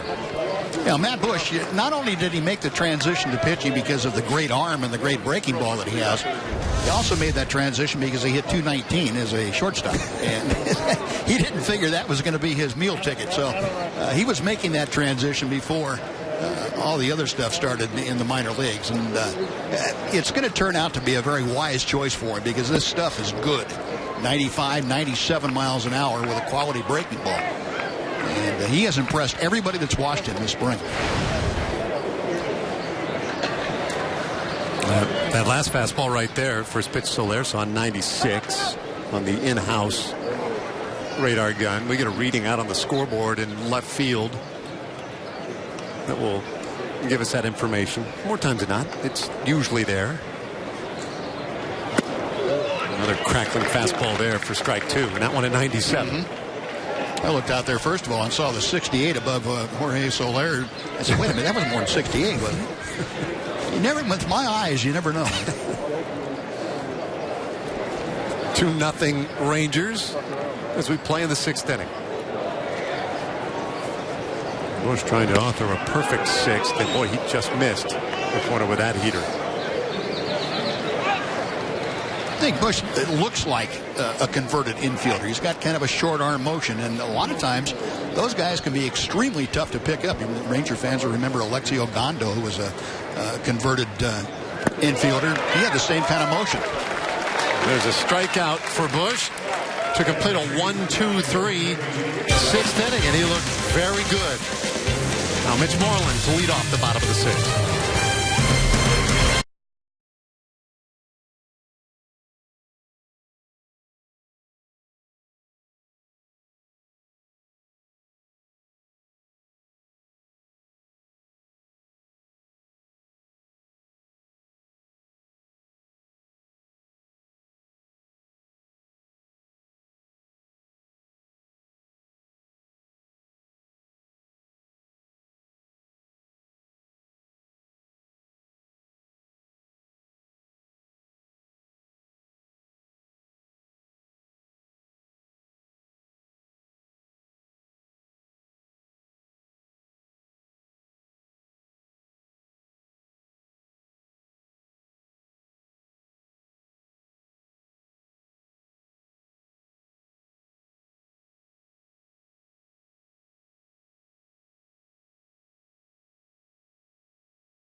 Rangers lead, bottom of the 6th inning. This has been a good one this afternoon. Great pitching from Derek Holland and Matt Bush. Kyle Hendricks has worked 5 innings for the Cubs, but he gives way to a new pitcher in the 6th inning. And we welcome in Ian Desmond joining us from the dugout. And boy, Ian, thank you so much for taking a few moments here. Nice work out there, man. As an outfielder, I'm sure there's still things you're learning and adjustments that you'll continue to make, but is the best part of it, the highlight of it for you, the ability to maybe show off that arm a little bit? I mean, I'm just trying to be a contributor. I mean, obviously when I signed here, I knew that I was getting into a good group of guys with a lot of talent. So I'm just trying to bring what I can to the team and make them better. Yeah, Ian, talking about that, you've mentioned one of the big things about signing was the opportunity to win and the guys in the clubhouse. It doesn't seem like you've been disappointed in either the way it's worked out for you here. No, absolutely not. I came in with extremely high expectations based on what I had heard from some people that I really respect. And I mean, the first day I walked onto the field, all that was blown away. Even it surpassed every expectation I had. The amount of fun that these guys have and as hard as they work, it's really pushing me to be better. As you continue to learn a new position, not that this game is that foreign to you, going out to left field, I'm sure is a little bit of an extension of playing shortstop, but I was curious, are you continuing to take balls at short on occasion, or is it completely 100% outfield right now? I've taken ground balls one day, and that was just on a whim. I was staying back, and there was really nothing else going on. My family hadn't arrived yet. I had some time to kill, so I just grabbed my glove and went out there and took some grounders. But by no means, do I expect to be a utility player of any sort. I knew when I came here that I was going to be the left fielder, and I made it very clear to JD and Banny that look, I'm a team first guy, and if you guys need me to man one of those positions, for a short period of time, I'd be more than willing to do it. But the expectation is for me to go out and play left, and I trust that they're going to stick to their word. Yeah, Ian, going to the American League after spending all of your previous tours of duty in the National League, how much do you anticipate having to rely on other guys and all kinds of scouting reports and things like that to get to know the pitchers in the American League? I think anybody that's watched me over the last 6+ years knows that I don't really discriminate on what's coming in. I'm going to swing, and whatever happens. But I do trust that there are some unbelievable hitters in this lineup, and I will take anything that they are willing to offer. Center field, left field, how much difference do you feel there is, and how comfortable are you so far in center field? This is my 3rd game out in left. I've shagged a few days. But left field, I've spent a lot of time working with Jace Tingler and Dwayne Murphy, and obviously I've picked the brains of many good outfielders in the game and out of the game. So left field is a little bit more comfortable, I guess you could say, at the particular moment. But center field, kind of has that leadership role that I had at shortstop, where I can kind of be in charge. I'm not used to getting called off on balls, and that's going to be an adjustment. There's obviously a laundry list of other adjustments I'm going to have to make. But coming here, I knew that I was going to have to face some challenges. Well, you've handled them all quite well so far, and it has been a delight watching you, and we can't wait to see a whole lot more. Thanks for taking a few minutes for us. Yeah, thank you, guys. Thanks, Ian. All right, Ian Desmond, and just another kind of eye-popping performance again today for him. Giano bounces 1 to 3rd for the 2nd out of the inning. Well, you kind of like hearing Ian Desmond and the not the grit. I'm not going to go quite that far, but just the matter of fact of, hey, I'm here to win, and that's all there is to it. And not trying to toot his own horn, but a very positive addition to this ball club, both on the field and in the clubhouse. You can tell by just listening to him. Now, he kind of does keep it simple too, and I think you would know this better than I would, certainly. But this game can be so complicated, so overwhelming at times, and he keeps it simple. I like the answer about making the adjustment to the American League.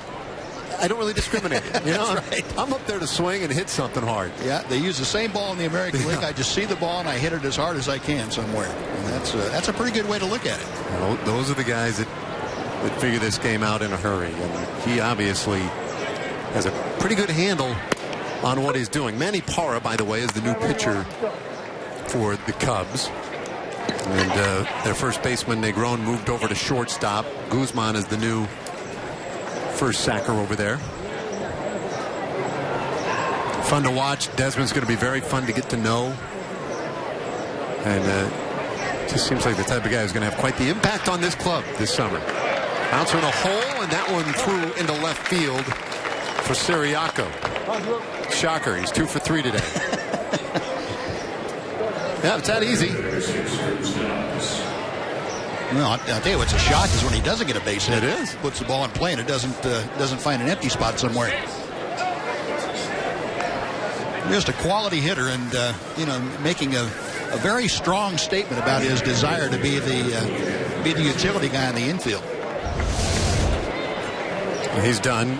Gives way to Edwin Garcia, the pinch runner.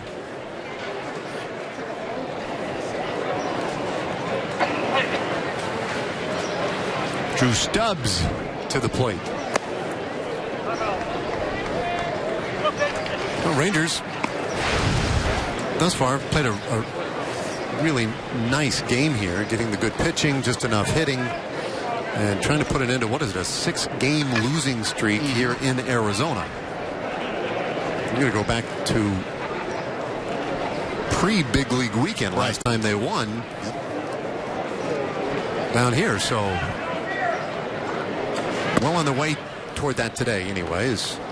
Count 2-0 on Stubbs. And the pitching much better today, too. That always sets things off pretty well. Derek Holland, a quality outing here today. And Matt Bush, I don't think you can overestimate how good he has been. But, that always helps in spring training. You get a good pitching performance. The Rangers had scored 5 runs in each of the last 4 games and had lost 3 of them. So it's, that's not good. But it does happen in Arizona. It's just not something you're going to get used to having your ball club do. Well, hopefully we'll get to see Bush for another inning. There's nothing about that 6th inning that would lead us to believe we won't. Fastball right in there to Stubbs. The automatic strike makes it 3-1. Now, we saw some electric stuff there in that 6th inning. Not a whole lot other than the fastball, really. I mean, he might have mixed in a couple of secondary pitches. But boy, I'll tell you, that fastball might be enough to get the guy by for a while. An occasional breaking ball. When you break out 97 with a little bit of command and a little bit of movement, you can do an awful lot. I mean, that's plenty to work with. Plenty to work with.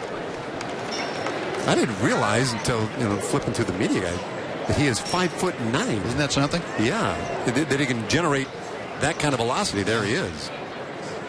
Yeah, it's one of those special arms that the good Lord tapped him on the shoulder at birth and said, "You're going to throw 97." Stubbs strikes out to in the 6th inning for the Rangers. They'll leave another man on base, but they lead 2-0 as we go to the 7th inning.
April 6th is a 105 game against the Mariners, and it's the final game of the opening series. Fans can enjoy 50% off tickets in the corner box, upper box, and upper reserve seating areas, or $34 tickets in the Cholula all-you-can-eat porch, courtesy of 1080 KRLD.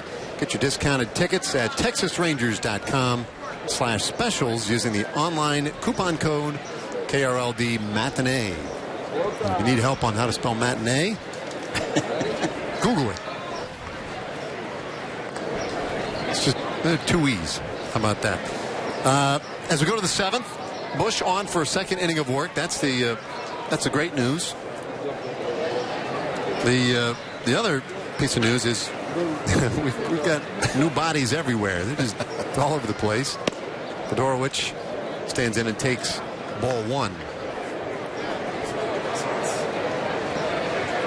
We already had Bernier in at third and McHenry catching, but Marte now the new shortstop. Garcia stays in the game at second. Ryan Rua at first. FEDEROWICZ puts this one off the end of the bat into left field and right to Jared Hoying, who makes the catch. Also new in the game, Hoying, the new left fielder. James Jones in center, Jordan Danks in right. There you go. That's everybody. That's it. That's it. Just a totally new cast of characters, and that's okay. Yeah.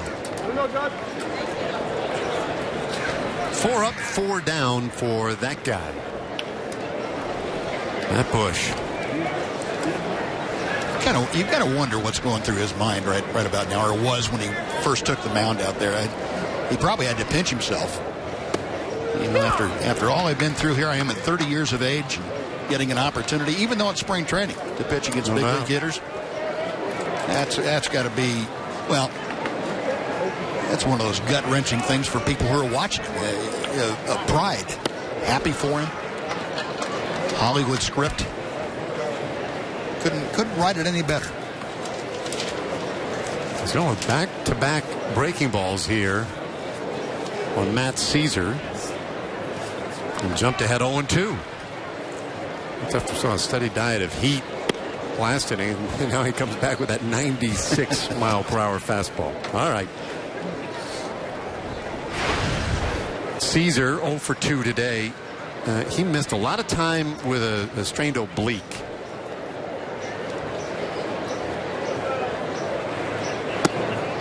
It's 2-2. Otherwise, he was a guy who could very well have been in the mix to make this club out of spring training. Ostensibly still is, but it's going to be difficult with the little remaining time. Yeah, and I think he was one of the ones that was impacted most by Dexter Fowler coming back and signing at the last minute. Got a good piece of this one, but into left field, and once again Hoying right there, 2 away. It's funny, 2 big swings, 2 good-looking swings. Yeah. But missing the big part of the barrel. Right, exactly, and that's what pitching is all about. You know, you don't have to strike everybody out. If you just keep them off the good part of the bat, you're going to be successful, and that's exactly what Matt Bush has been able to do. Now he will contend with Munenori Kawasaki. You know, the old saying that hitting is all about timing and pitching is all about messing up timing. Timing is what allows hitters to get the barrel of the bat on the ball consistently. 2 balls, no strikes on Kawasaki. Rangers 2 runs came in the 5th inning. Ian Desmond with an RBI triple, and then he came in on the very next pitch when Fielder dumped one into left field. And just in a blink of an eye, Kyle Hendricks, who pitched very well today for the Cubs, found himself in a hole 2-0. 3-0 now to Kawasaki.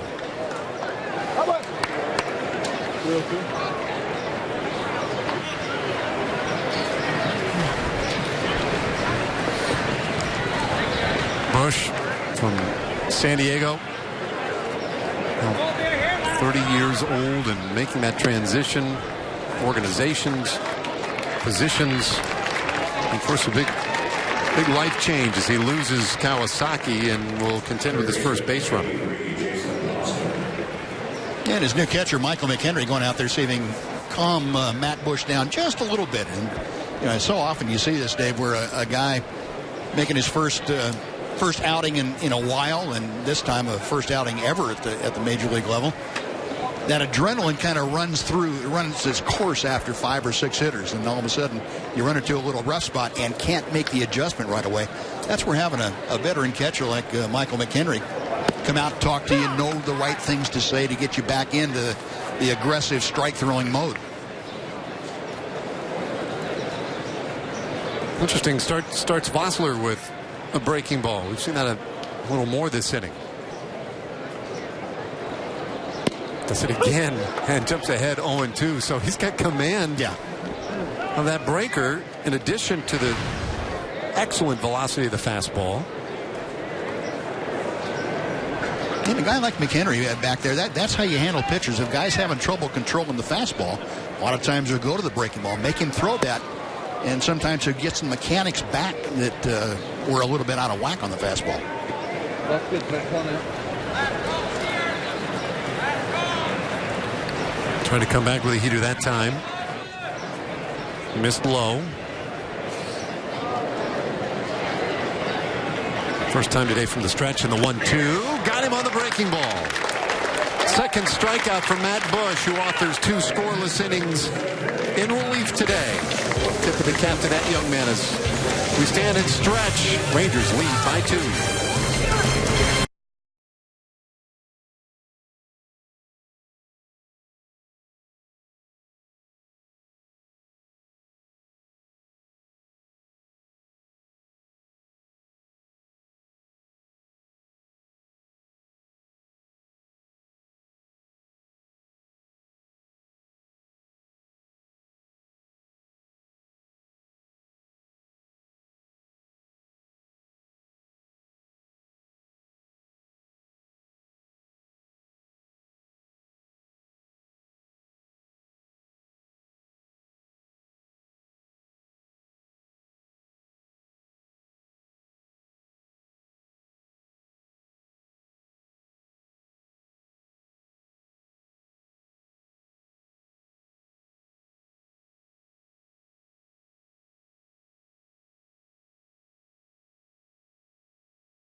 Take you back less than a week. This was Friday in San Antonio at the Alamodome. Lewis Brinson, bottom of the 9th, a 3-run bomb to walk it off and give the Rangers a win in the opener of Big League Weekend. It was awesome. I've never seen a more celebrated finish to a spring training game in my life. But the kids were loving it. And you're going to see Brinson and so many more of these great young prospects in the Futures game 30 minutes after the conclusion of this one. Top Cubs prospects, top Rangers prospects. In fact, 18 of the top 30 Rangers prospects, according to Baseball America. 15 of the top 30 for the Cubs. And a Futures game right here on Fox Sports Southwest. So hope you'll join us for that one. We're seeing a great game here today in the A game. There's Matt Bush, and boy, what an excellent job in his 2 innings of relief, 2 strikeouts. His comeback to Big League Baseball. Love to be a fly on a wall with that conversation that he had with the folks in the Major League bench. My goodness. Bandy stopped him right at the top step and had a one-on-one with him for a few minutes there, and I know that was probably a special moment for both.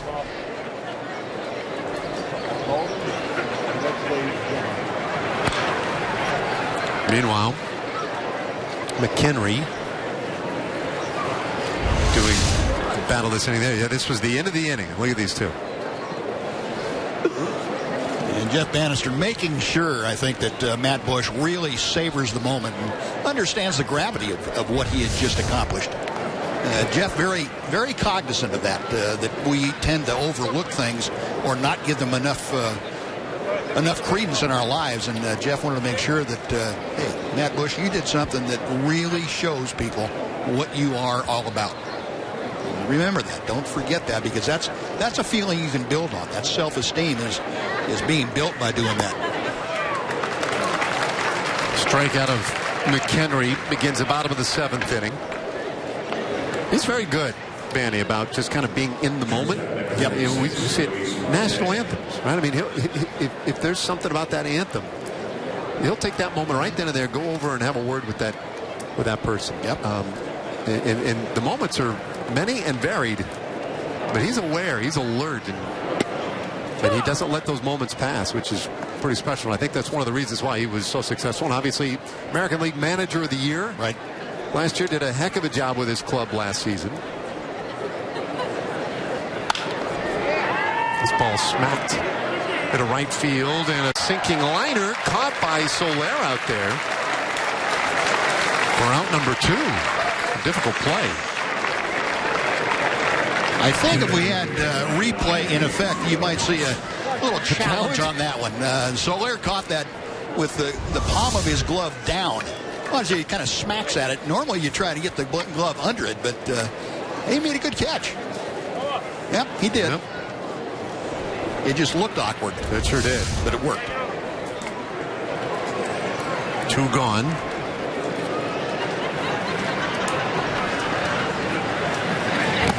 And now James Jones. Spencer Patton is the new pitcher for the Chicago Cubs, and former Rangers, who was traded to the Cubs in November for a young infielder by the name of Frandy De La Rosa, who, by the way, will be in the Futures game following the conclusion of this one. Patton's 1-1. Now, that's going to be fun, that Futures game, because these are 2 of the organizations in the top 4 as far as MLB.com was concerned in the organization rankings. The Rangers were 3rd and the Cubs were 4th. So a lot of talent throughout their organizations. High heat, and Jones can't catch up to it. 2-2 the count. And that for the Cubs after graduating a pretty good class to the major leagues in the last year and a half. Yeah, widely regarded last year as the top organization, and then they used so many of those young players last season, and now this season. 2-2, and Patton gets Jones looking to complete a 1-2-3 7th inning. So nicely done by Spencer, and we go to the 8th inning today in Arizona. The Rangers leading this one 2-0.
Texas Rangers and Takis are teaming up to bring you savings at the ballpark on Thursdays. Fans who bring a bag of Takis to the box office or use the online coupon code Takis, that's Takis, will receive either $35 tickets in the Cholula all-you-can-eat section or buy one, get one free offer in the upper reserve section. Visit TexasRangers.com/specials for all the details.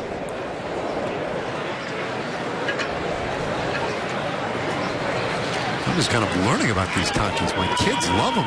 Do they? I don't think I could eat them. I don't. Are they an acquired taste? Is that? I think they are.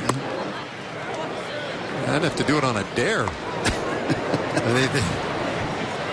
They look like the flames are still on them. Keone Kela has come on in this 1/3 pitcher of the afternoon for the Rangers. Well, those numbers from last year for Keone Kela. Maybe the big surprise for the Rangers coming out of that bullpen. I mean, he really made an impression in his rookie year. Keone kind of solidifying things. Before the Ranger bullpen became the dominant bullpen after August with the additions of Jake Diekman and Sam Dyson, Keone Kela, the hard-throwing right-hander, was a fixture down there in the 7th and 8th innings in front of Sean Tollison, and he really made that bullpen possible.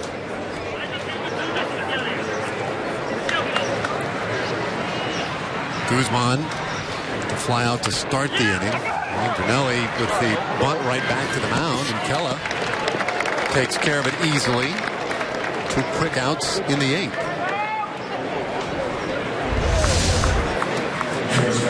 Trying to use speed and just bunted that a little bit hard. Kela didn't have a very difficult play. Kela's got to be a tough guy, though, to bunt against. He throws hard, plus he has that big overhand hook that is not easy to make contact with, even on a bunt. So you may want to pick a different guy to try and bunt against. 2 away. Nobody on in this 8th inning. The pitching for both teams been very strong this afternoon. Negron 0 for 3. One of the few still in the ball game who actually started this game.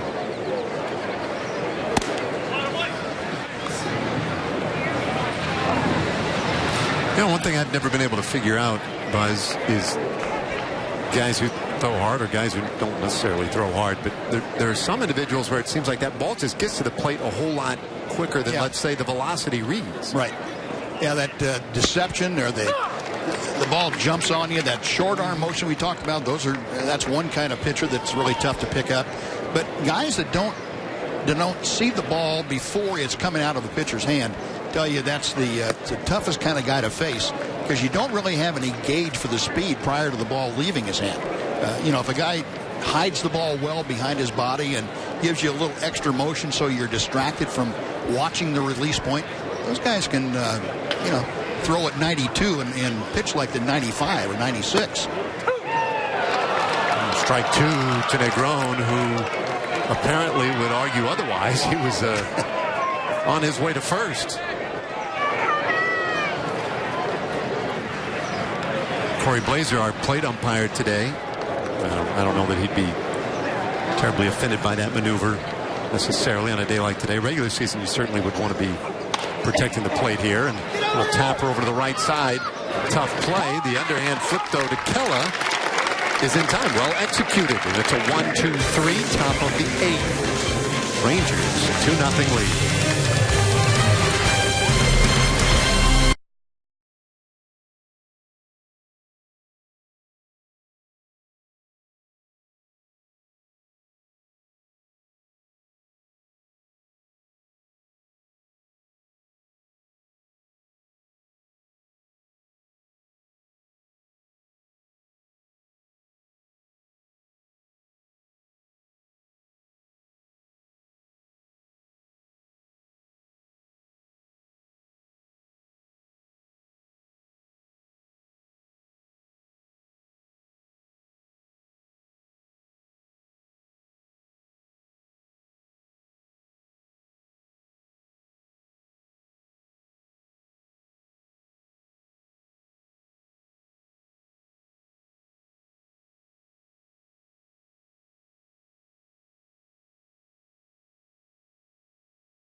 Rangers with a 2-0 lead today.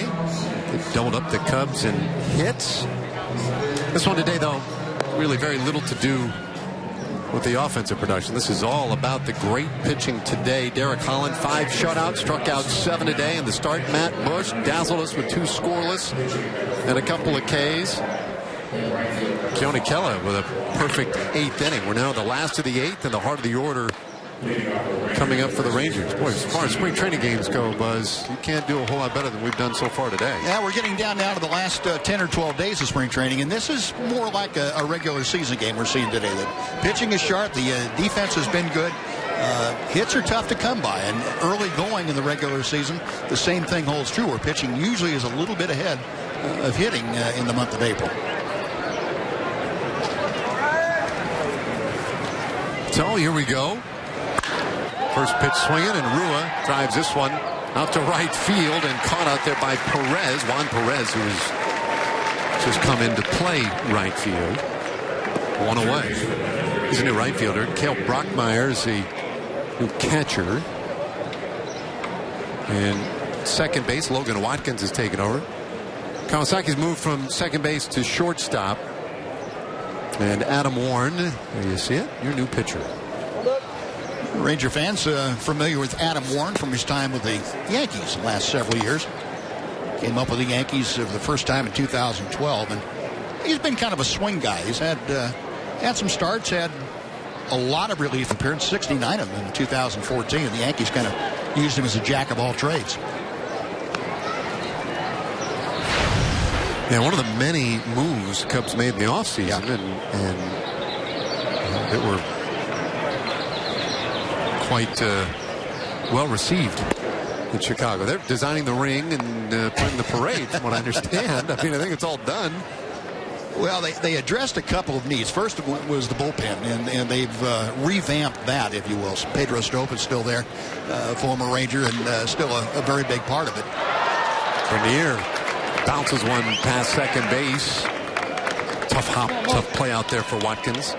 But with the 3 guys we've seen here this afternoon after Kyle Hendricks, Manny Parra, Spencer Patton, and now Adam Warren, they feel these guys are going to contribute, if not for the entire season, at least for a good portion of it coming out of that bullpen.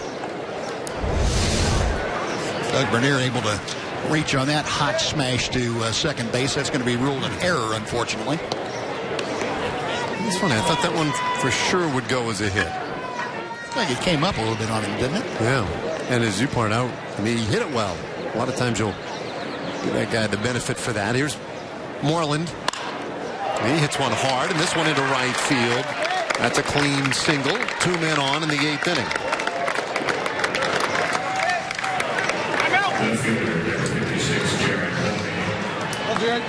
Yeah, they've got the other thing that the Cubs did, as you point out in the bullpen, you know, they revamped that bullpen, which they needed to do. So many of the additions in that pen are guys, like you say, with Warren, swingmen, right? Who could start if need be. They have some versatility with that group. The other point they addressed was the offense's proliferation of strikeouts. They brought in Ben Zobrist and Hayward because of that. The guys that put the ball in play didn't strike out nearly as much, and they feel like you get people on base in front of Rizzo and Bryant, you've got a real good chance to score, and I think that's a very valid assumption. London Lindley, the hitter now for the Rangers, and he lines it out into right field. That could be trouble, and by the way, he has great speed. Takes off to second. Bernier comes in to score. A double for Lindley. And it's 3-0 Rangers. Moreland stopped over at third base. Didn't quite get to see Lindley take off. Yeah, there's a pinch runner for Moreland.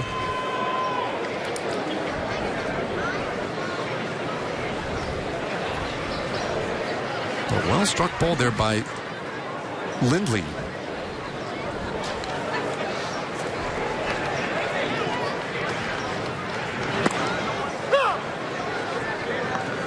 Now Garcia.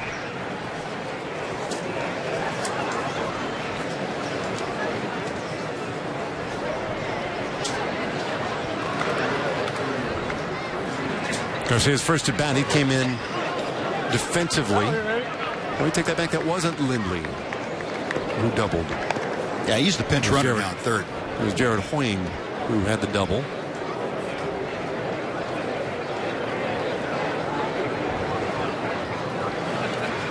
We were talking a little hockey earlier today. It's kind of like a line change right now. We got bodies just flying over the wall. Yeah, jumping in the game. And this one gets away and allows Lindley to score from third. The pinch runner. And Hoying into third. I got a portion of this straight at this point. Yep. Like calling that a wild pitch from Adam Warren might be an understatement. This thing just barely made the dirt out in front of home plate. Brockmeyer had very little chance to get all of his body in front of that. You know, one thing about having the Dallas Stars here at the ball game, I felt a lot more comfortable if a fight broke out. Rangers would have had a lot of reserves. There's a pop-up center field. Early underneath it makes the catch. Tagging at third and scoring is Hoying. That's a 3-run inning. It makes it 5-0 Rangers on the sac fly. Yeah, nice job by Garcia and company to get those 3 runs across and make this a little more respectable offensive output. 5 more runs. Rangers have done that a lot lately. Yeah. Matter of fact, they've been second in the Cactus League in runs scored this spring. And that despite a downturn of late. Here's Jordan Danks. Good, strong left-handed hitter. His first at bat of the day. And it's 1-1 on him. 2 runs in the 5th, 3 in the 8th for the Rangers.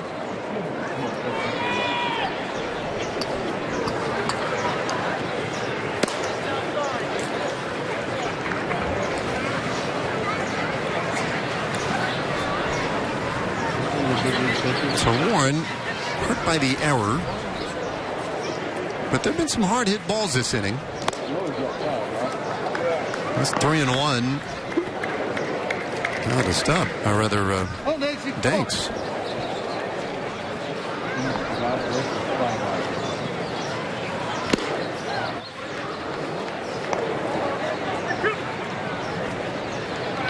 Cubs, all joking aside, though, were so good last year, nearly won 100 games in the regular season, and with the improvements they made, goodness, you would expect them, and that is why the expectations are so high. Sure. They're embracing the target. I think that's kind of the message that Joe Madden has made. By the way, National League Manager of the Year. We have both Managers of the Year here today. He's told his team, embrace the target. That's one of their sayings. Yep. Everybody's gunning for him, and they know it. He's clever, you know. He does know a little bit about the, you know, how to manipulate the minds of some of these young men. Warren gets Danks looking to end the 3-run 8th inning, and the Rangers open it up just a bit. They'll try to put the finishing touches on this thing in a moment.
Everyone's favorite Wednesday tradition is back.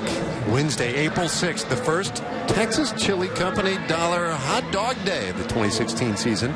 Get to Globe Life Park for the last game of the opening series against the Mariners and enjoy all the Texas Chili Company hot dogs you can eat for just $1 each.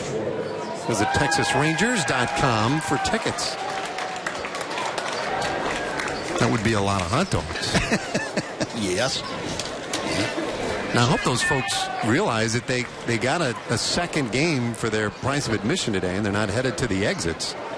Rangers leading 5-0, and their closer, Sean Tollison, on in the 9th. Yeah, it looks like most of them have hung around. Cubs faithful and also the Ranger faithful out here. They wanted to see Tolly throw. I mean, close out this ball game. No longer a safe situation for him. Oh, well. But Banny's still going to use him in this spot. Yeah.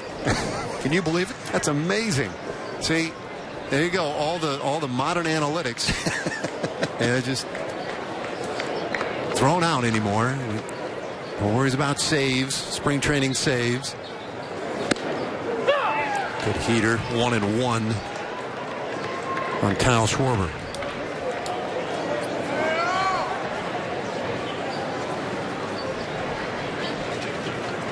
1 for 3 day today. This dangerous left-handed hitter. Yeah, Dave, it's good to see Sean Tollison back throwing the ball well. He had a bout with some back spasms earlier in camp. Made him miss about 10 to 12 days. He's back in and throwing the ball well. And lined into right field, a base hit for Schwarber.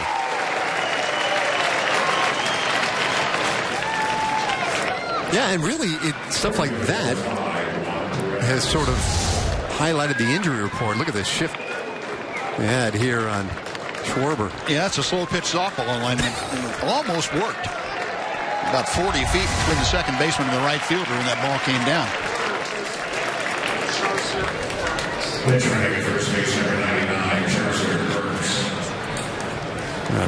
Pinch runner here for the Cubs, Charcer Burks.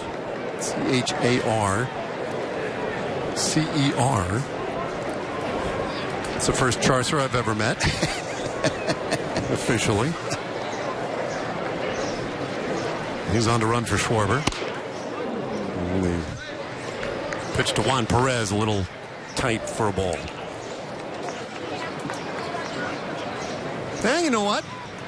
He looks a little like a Charcer. Does he? Yeah.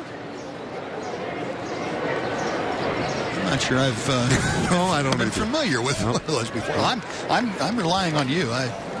You're a man of the world, and you know these things. Yeah.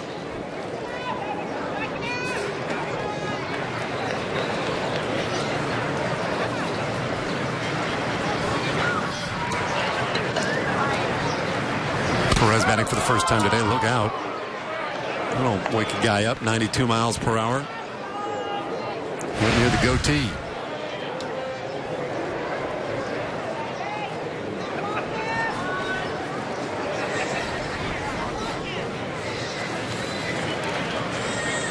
So Brockmeyer in the on-deck circle for the Cubs. There's that strike grooved in there.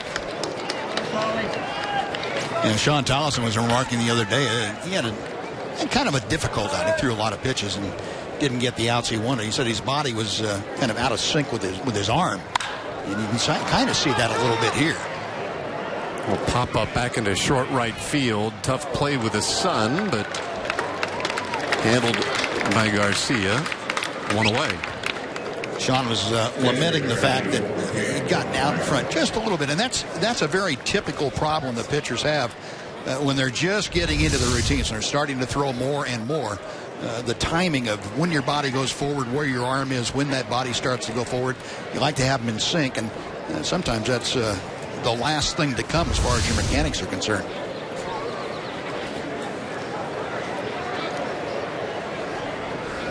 Brockmeyer's first at bat with one out. Breaking ball from Tolly in there for a strike. When you would come to spring training, would you have been pitching for a long time, warming up, doing? I mean, it was just maybe for a week or 10 days, just throwing some, tossing some. But yeah, it was totally different. And that bat's going to be a total waste. Kindling for the winter. We would come to camp to get into shape. Right. And now guys are in shape all year round. Basically, they maybe take a month off right at the end of the season, and then continue their workouts and get themselves into throwing shape. Guys come to camp now. Pitchers having worked off a mound for maybe a month and a half or 2 months. So that's all changed a lot. But a lot of us had to have jobs in the winter. I was going to say, you would have had an off-season job, right? Yeah. Like, what were some of your off-season jobs? I poured concrete one year. One winter, worked in construction, and drove a truck one year. Drove a big box truck, so it varied things. Well, that one clips Buckmeyer on the shoulder. It's a 2 on a board now for the Cubs in this 9th inning. And Jimmy Wynn, the toy cannon. He used to tell me one of his off-season jobs once was he was a rep, I want to say, for Schlitz. Right. And so his job was to go out to local establishments and be seen, and people want to hang out with him and buy him a Schlitz. And he said, I didn't really even drink. I didn't like drinking that much. He said, I really didn't like that off-season job, because I thought, well, that sounds like a pretty good off-season gig right there for a guy. Yeah. He didn't like it that much. But yeah, that was the thing. So many of you guys worked, had real jobs. And they would show up and try to get ready. And it could be 2 here. Rua to second. Relay from Marte. Not in time. So they'll settle for the 1. That was a well-executed double play attempt right there. Good job by Ryan Rua, who's made a couple of very good plays then at first here this afternoon, but scored himself up well, made that pivot, and an accurate, strong throw to short. That's a quality play right there, and Marte not able to get enough on it, but a good job by Tollison getting over there, setting himself up as a first baseman, not trying to catch the ball running toward first, and trying to catch the ball and step on the bag at the same time. But well done. Unfortunately, just a little too much speed on the bases. That's a real nice play for Rua to get that opportunity too, because as one of those guys, we talked about the bench roles available. He can play the outfield so well for you. He can be a compliment over at first for Mitch Moreland. If he can play it defensively, and he's looked pretty good there. Running going from first, and they'll let him go.